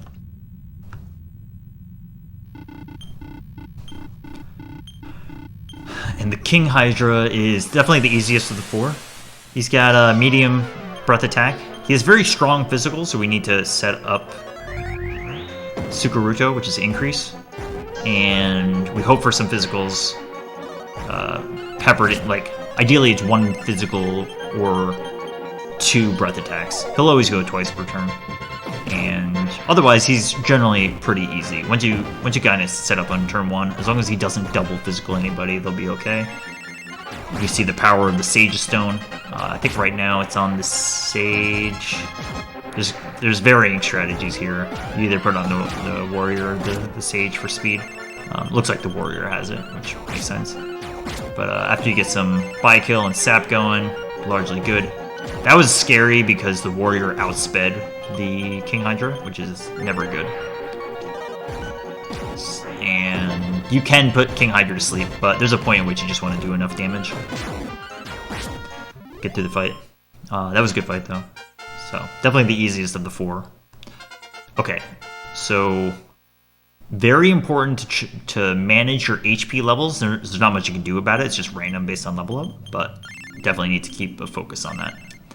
Baramos Bomus, 1100 HP, has... I think it's 600 defense, because when you use Sap, it goes down. Well, it's 300 in the first usage. Yeah, Sap is all of its defense, right? No, because you can use it multiple times. So, okay, so it is 300 in the usage, as you see here. Then it's 1100 HP, but this guy can go between 1 and 3 actions. Can do physical, can do Ionazun, which is explode at, or can do strong breath attack. So if you just get hit with too many breath attacks and explode at, you'll just get owned. He's only done 1 action per turn 3 times in a row, so really should be fine. Very interesting usage of, oh man, I forget the name of it, but basically Rob Magic. Got some MP out of him before he took him down. That was a very free fight. So you look at the first 2 characters' HP, 271, 286. It's a little low, but he's got all those life force nuts that he'll be able to correct and try to get his warrior up to 300. Okay, so Zombie Baramos, second to last boss. Zombie Baramos has 3000 HP and can, well, basically only double physical, but it's very scary in the first part of the fight. And if you get through after setting up increase twice, you're pretty much guaranteed to survive. But it's a little scary at first. But once you set up, you don't bother with Sap because his defense is 0, and you're just gonna buy kill. And then you just kind of crank through. And this is the last opportunity you really have in battle to try to get some MP. If you have some prayer rings, this is often a good time to squeeze out a few extra turns to use prayer rings. Kind of depends. Sometimes you should just take the menu outside of battle. Sometimes you should do it here. But this is really it. You use Sage of Stone every turn with the warrior just to keep everybody's HP up. Sometimes you'll use the Sage to heal, but otherwise your hero and your mage warrior are just doing damage. We didn't really talk about it, but the hero is by far the most significant attacker of the game after the halfway point. Maybe Orochi 1 and 2 hasn't really transitioned over yet, but definitely buy Baramos Thundersword on the hero and just cranking through on damage. And it's relatively safe here. Most people would be like, how are you doing this at level 20, 21, 22, 23? But the reality is that for this kind of run, level 24 on the hero is like a little high. Which is kind of crazy. That was one of the things that blew my mind the first time I saw this run, is just how low level everybody in your party actually is. Yep. But, you know, it's just enough with the strategies it's just that we good got. enough. Okay, so this is the life nut, or seeds of life that I was talking about before. Recovering some HP, and here we go. So, Zoma. Final boss. First form, technically, before you use the light orb, has 4,500 HP, is on a cycle, and is insanely high stats. Once you use the light orb, which you are going to do on turn 1, you're going to dispel the barrier. It actually gets 4,700 HP, and then only has 4 moves. I'm gonna be quiet during the transition because it's cool as heck.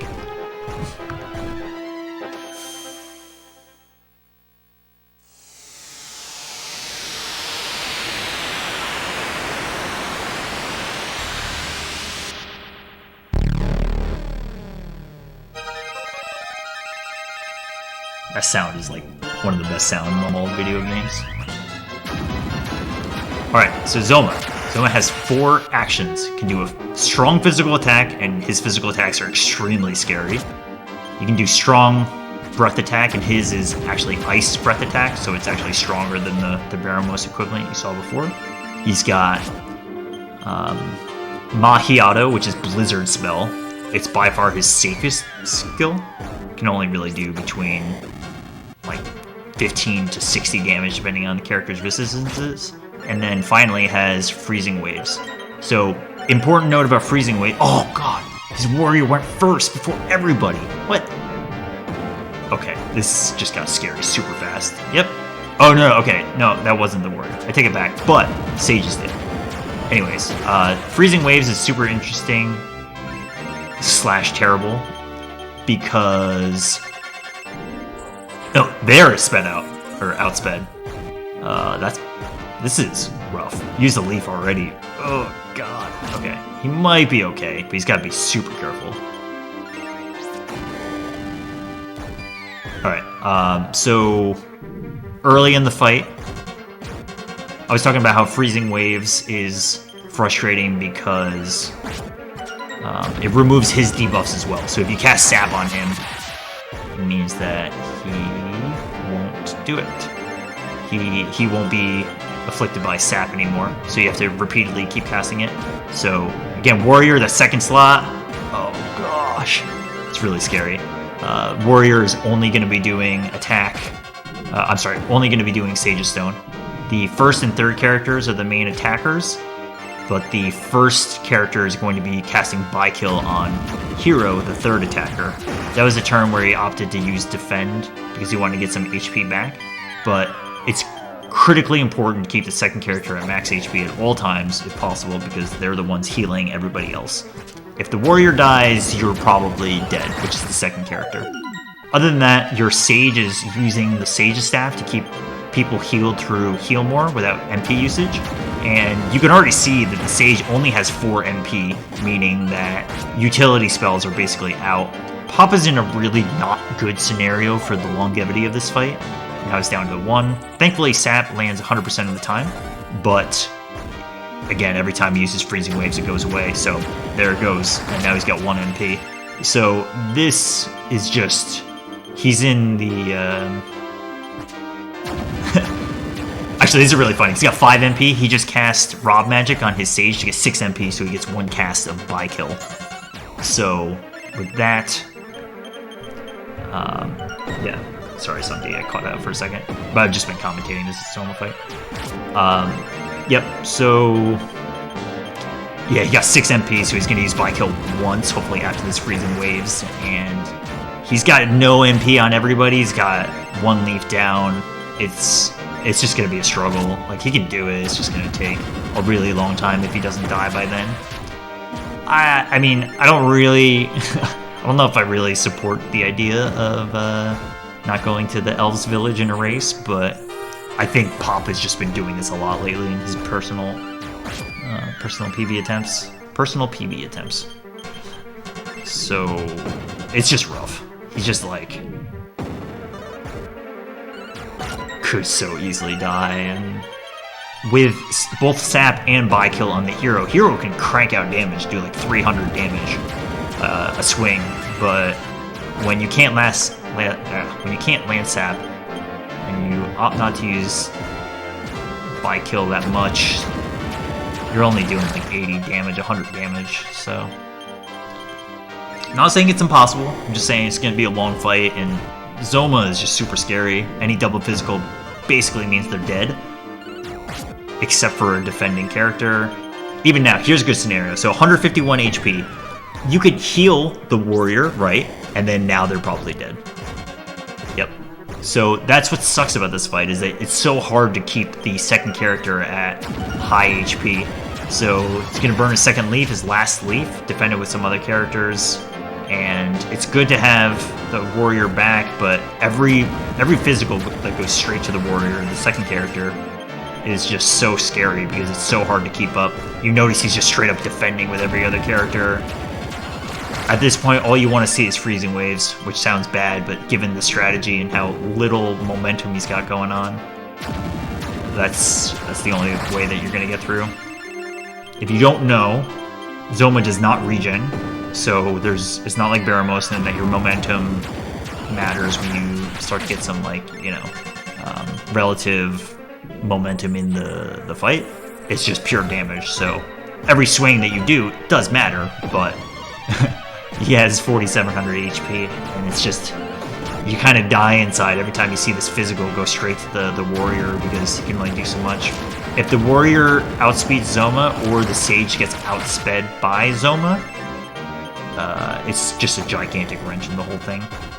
He can do it. He can do it. He can do it. He just needs to see, he needs to see Mahiato. He needs to see freezing waves. Just gotta slow and steady. No double physicals, no big breath and a physical. Okay. He's hanging in there. He's doing a lot of defend moves to be able to mitigate damage. We talked about the sword edge armor before, but on the first and second characters, when they get hit by a physical, they're getting reflect damage, which adds up to a ton of damage over the fights. There goes the sage. I would say, unless you start cranking out some crits, it's not looking good. He's like close-ish, but I don't know.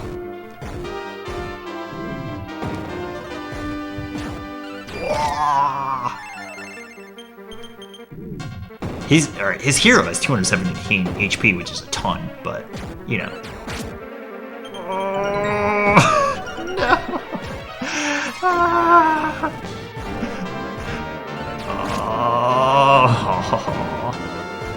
69 hit didn't do it. Brutal fight. Oh man. Oh, it's too bad.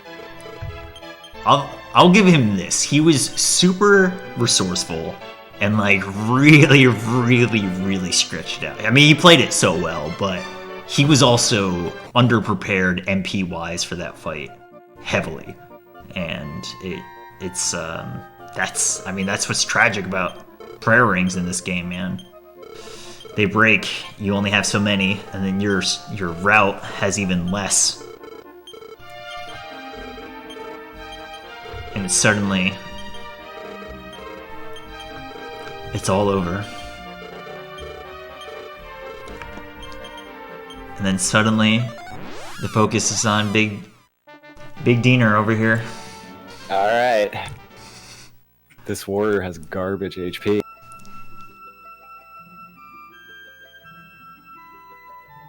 Yeah, do you know what your max is? I don't even know that he has 240. His last level up, he only gained 3 stacks.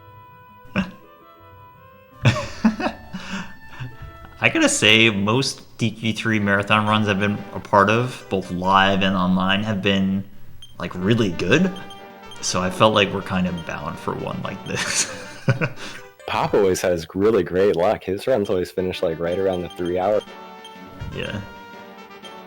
But this one's definitely been more of the classic struggle. Yes. So look at SUMDea's second character, 239 HP on the warrior. What that means is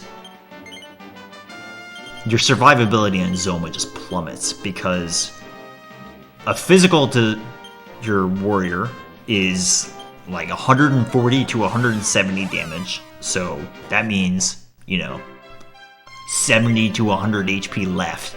And that's just one attack. So another physical is just guaranteed death. Second attack could be like Strong Breath, which is probably going to kill as well. Even Mahiato at that point, Blizzard might kill. And the awful part about it is that even if the warrior survives with HP like that, with a Sage's Stone heal, you'll be back about 100. Next turn, you'll be about, plus 90 from a Behoimi.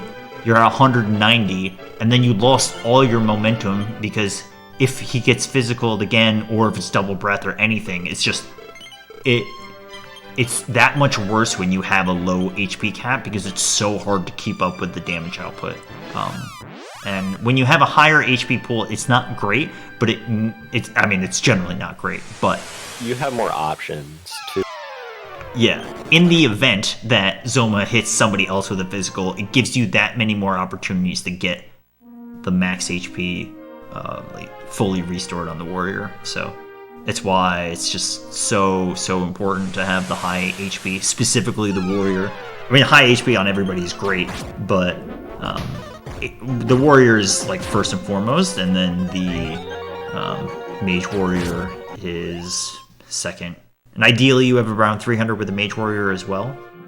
Generally, with the Mage Warrior in the Zoma fight, you want to soak physical hits, either through defending to be a little bit safe, or not defending, because, again, the Sword Edge armor means that you get hit with an attack, and then half of that damage goes back to the damage dealer.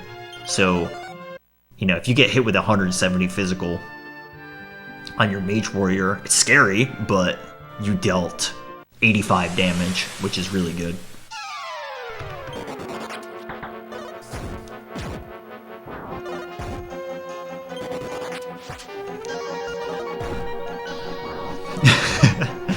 Man, Pop's gonna have like a level 20. He's gonna get the Raidane hero. Rarely seen. He needs to learn Vivify. yeah, I think that's 27. It could happen.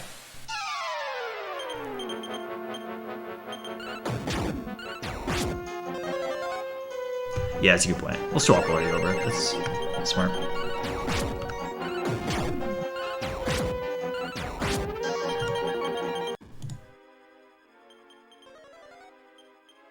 Yeah, sorry, some of these audio is just a little bit quieter, but it's what it is.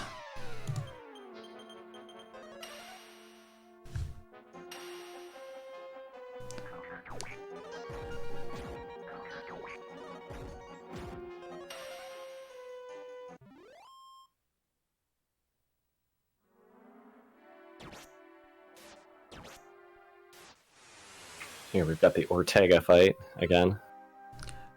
Ortega-chan. Pop actually will not have to see this part again. So Yes, that's but a little unfortunately... bit... He doesn't have to fight the Granite Titans again either. But yes, the unfortunate part, and this is a big reason why dying in this castle is so bad, all of the mini-bosses that we fought up to this point, all of them are... Yeah, King Hydra, Baramos Bomus, Zombie Baramos, they're all back. Yep.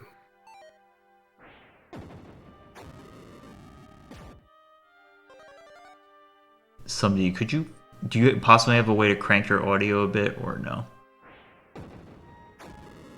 If you don't want to focus on it, don't worry about it at all. Just bumped it up a bit. Cool, okay. I can do it in the audio panel too if you need more. Cool, it's fine, Thanks.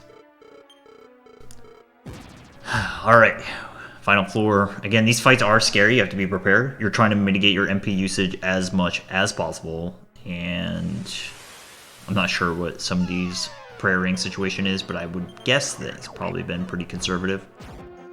I haven't broken any, and I purchased the extra one with the extra gold that I have, so once I pick up the one in the castle here coming up, I'll have a total of 5, which is more than I normally have, so...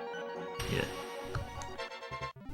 Oh, just on Pop's side, you're seeing the terrible effects of failing to run from a 4x dragon fight and just sitting through these awfully long animations, crying yourself to sadness.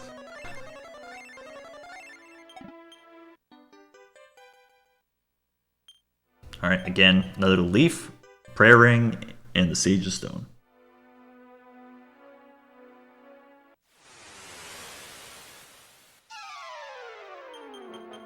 Ooh, baby. Oh, that missed twice. Oh, that's lovely. Oh, no. Miss. Ooh, so if you didn't catch it on the stream, he just casted Defeat, which thankfully missed on everybody, but whew. Man, you're telling me, like, you're on either PB pace or Wisconsin record pace, and you see that, like, you're freaking out. Your heart literally stops. Like, you can't do anything but just gasp and just be like, ah!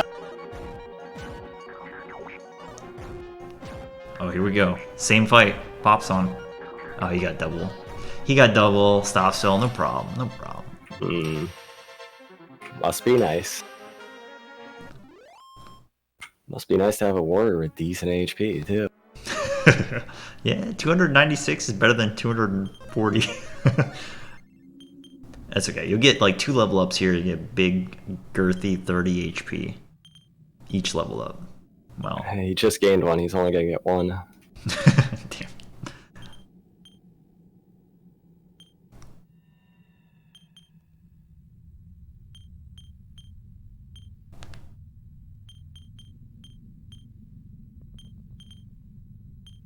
Okay, yeah, it looks like... Yeah, so slight deviation, not a big deal, but somebody uses the Sage to use the Sage's Stone on King Hydra.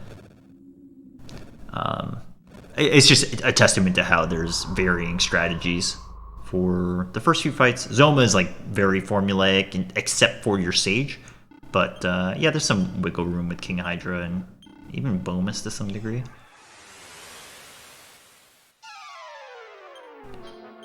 Alright, King Hydra. So again, Sukuruto after... actually, that'll be turn 2. Yeah, land Sap. Oh no, Sukuruto. What am I... Turn 1, Sukuruto, Sap, then 2 attempts to put him to sleep. Didn't land, it's not a big deal. What really matters is that you throw out the increase, the Sukuruto. So, you don't have to worry about healing on turn 1 that much. Really on turn 2, because it's your Sage with the Sage's Stone, will outspeed. I say will, should outspeed King Hydra. You were saying? Yes. But the Sage went last. What? That's, yeah. Dragon Quest turn order is not Welcome guaranteed. to DQ3 turn order. Yeah, Sage is like far and away faster than anybody on your team by miles. So if she goes last, it's just something went wrong. Yeah, that's crazy. Pop is effectively entering the King Hydra fight now. That's just, you save a lot of time and you do a revisit, but it's a race, boys. It's been a long, twisted journey of a lot of ups and downs, but it's a race.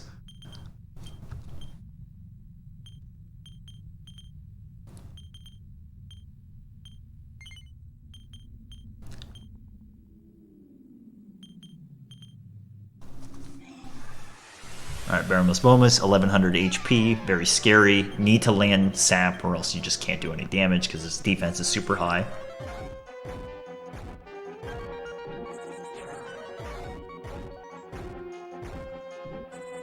Oh man. Triple attack from Bomus just puts everybody in super critical, and it's really, really scary to start off the fight like that. He's not safe at this HP level, I might die.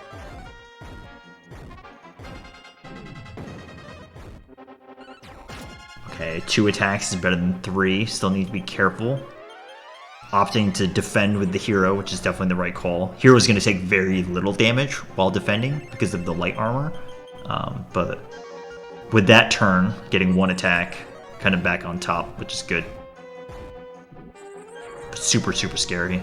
Even on Pop's side right now, it's multiple attacks. You can just see your HP go straight down. This is tied up. It is a good point that Pop's got higher levels and his warrior is in better shape.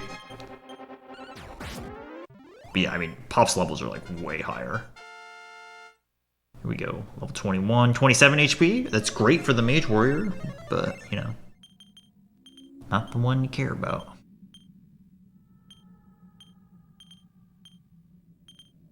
Okay, using prayer rings.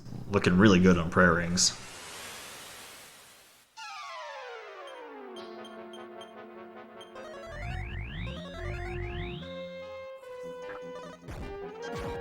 Five HP. Puts Pop's warrior right over 300, which is good. Again, like desperately using herbs to heal because he opted not to get prayer rings. I'm just sticking to the strategy. I mean, at this point, you can't really get prayer rings. You can't just buy them. You'd have to go out and find them. It's only a one-time shop with the change rod. Zombie Baramos. Again, once you get past the first turn, it's really good. So, it's going to be hard for SUMD to overcome this problem. Hopefully get a big HP, but, you know, who knows. And Pop is in a better spot, but the Mage Warrior's HP is very encouraging. Because it's a lot. It's like, that is the difference of maybe being able to pause a turn of healing for the Mage Warrior.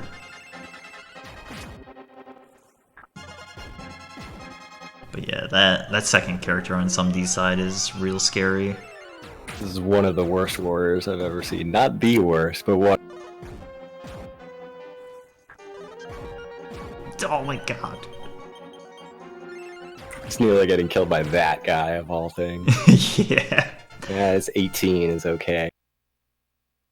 Okay. So that puts you at like... Everybody else looks pretty solid. Yeah. So we'll get the life force nuts on him. Roll well, please. Yeah. And again, like, these levels, like, Pop's levels are like 3-ish levels higher than what you ordinarily do this set. And even for that level, Pop's like HP levels are really not that great. It's brutal, man. You can get lucky sometimes. You just get good rolls and you just crank through the fights, but sometimes not. Alright, SUMD doing his final preparation. He's got 2 leaves. He's got... You do a few things at the end. You put the Genie Axe on the Mage Warrior. He's going to start swinging in battle.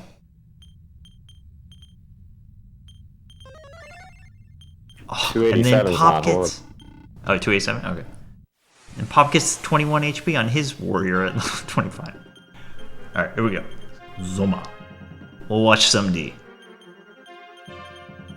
make sure I did that right.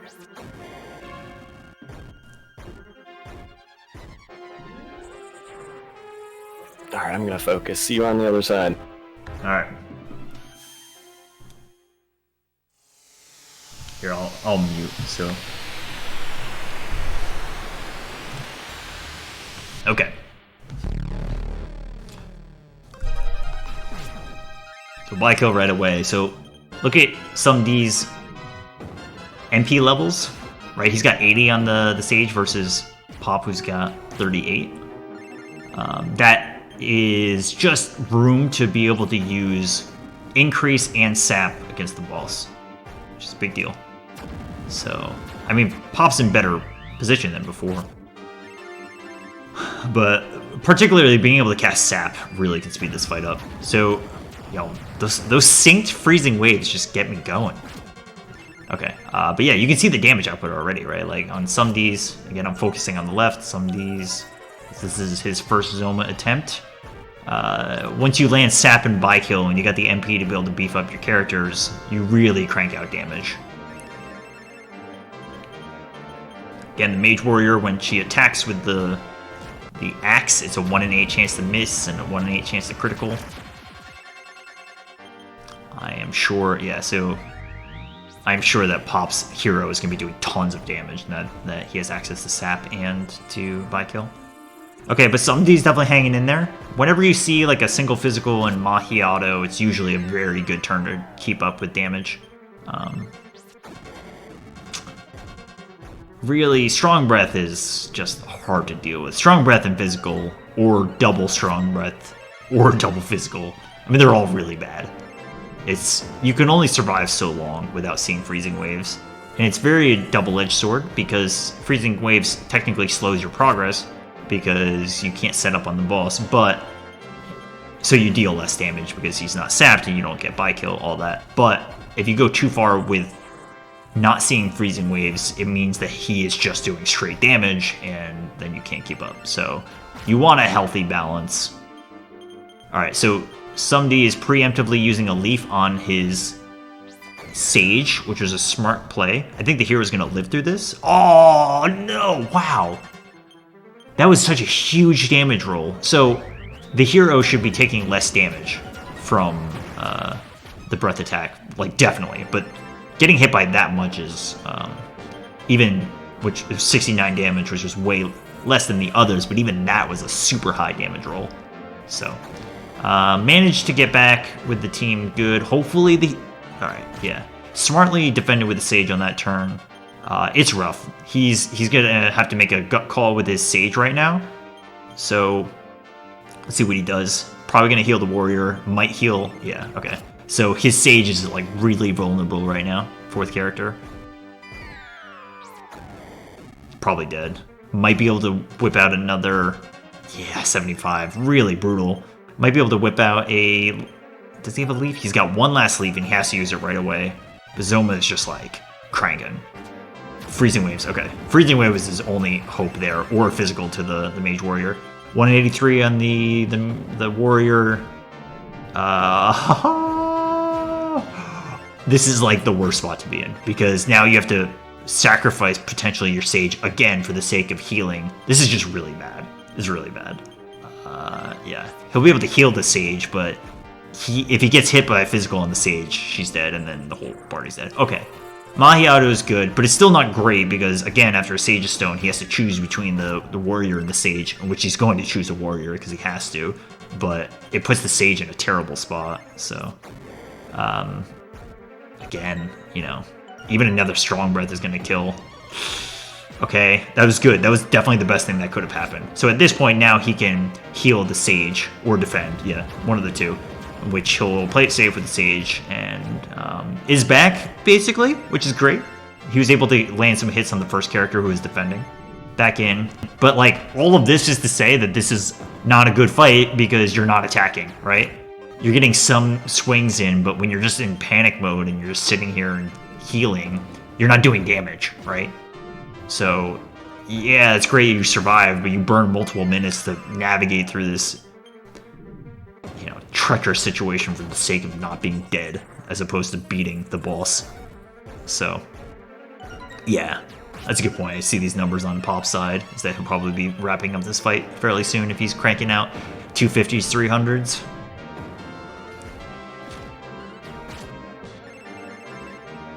It looks like SUMD's hero, even when buffed, is not great either. It's just, it happens, man. Sometimes you get a really rough seed distribution and stat distribution on the your main damage dealer. So 116 is like, you better pray for no physical on the warrior or else they are dead. His Sage goes down, gets a revive on Pop's side, back on SUMD's side. He can hang in there. He definitely, I mean, he's doing damage. It's not insignificant, but he's doing something. Spread physicals there was good. He can hang in there. He's playing it safe, defending with the hero. Pops down. Very good. Very good. Super good round 2. Let's keep focusing on SUMD because he's close. He's got MP for buy kill, which is great. So, yeah, like 50 damage is nothing. He could do this. That was a really, really rough tunnel, but he's out. He can potentially, set up. He's getting Sukaruto in, buy kill in, hopefully not freezing waves now, so we get some momentum. But if it's freezing waves, it's okay.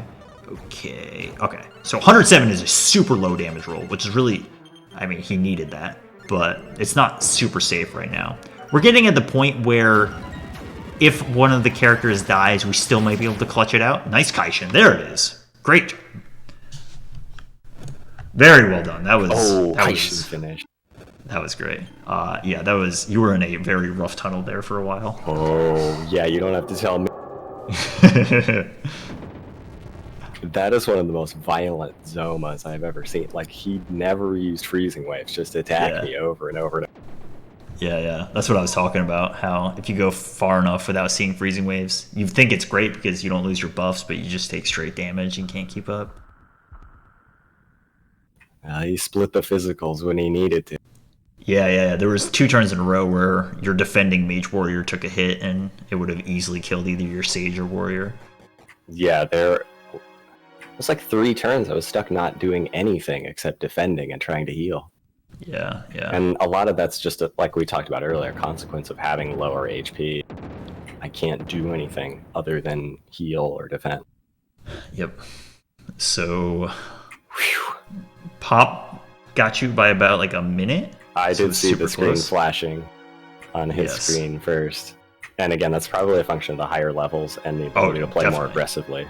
I couldn't touch Sap. Yeah, he was swinging it for like 250, 300 most turns, so he just there was no way I was going to cast Sap with the situation I was in. Yep, yeah. Casting increase, which it's not even a safety measure, it's just straight up survival. But it was good. I mean, you guys were, despite the ups and downs all around, it was... hey, any race where we're fighting Zoma at the same time is a good race. Yeah, and then the fact that you both won on that attempt, which is good. Yeah. Well, definitely a bumpy run. But that's the way this game is, and that's one of the things I like. Yeah, sometimes it's tough, but it just makes it more satisfying when you do. Yeah, for sure. Zoma never freely gives it to you, like ever. No. Even the fast Zoma kills are usually because he doesn't use freezing waves, which makes it a very scary battle. To win that fight quickly means treading that line very carefully. Yep.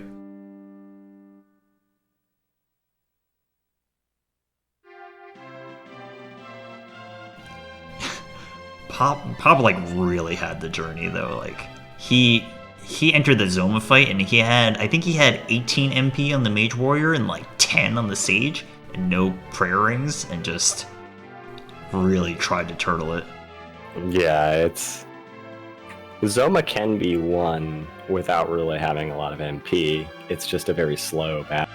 And the longer that fight takes, the more likely it is to just decide to kill you. Yeah, exactly. He was relatively close. I don't know how much.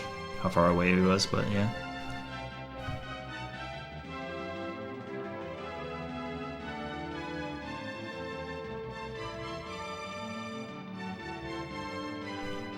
So yep, this is the prequel to Dragon Quest 1, and so the legend begins. That's right.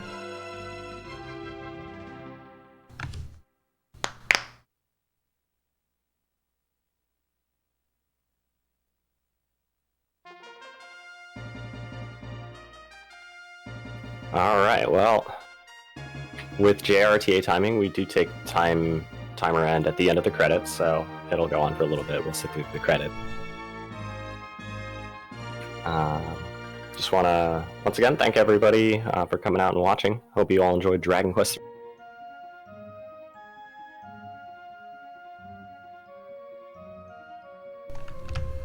Yeah, man. Thanks for racing. That was a great race. It's always good to have you up here, and we'll see you tomorrow for DQ1. Is that right? Yeah, that's absolutely right. Let's see. Up next is going to be Dragon Quest XI Switch version with Creative Ellie.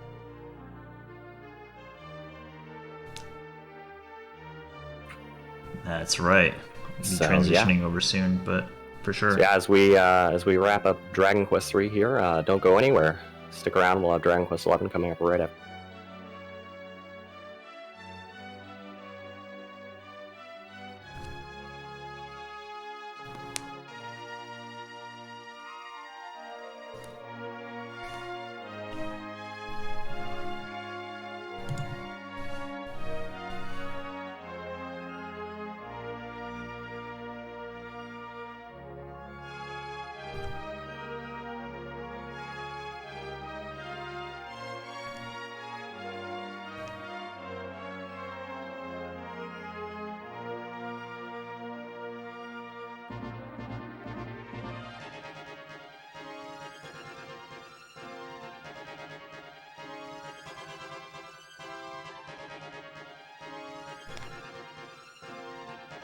Yeah, sorry if I just missed this, but JRTA timing is from power on of the console until the to be continued screen shows up. So we're going all the way to the end. Yeah, just another few seconds here. We'll be at the end. Now, 3:35.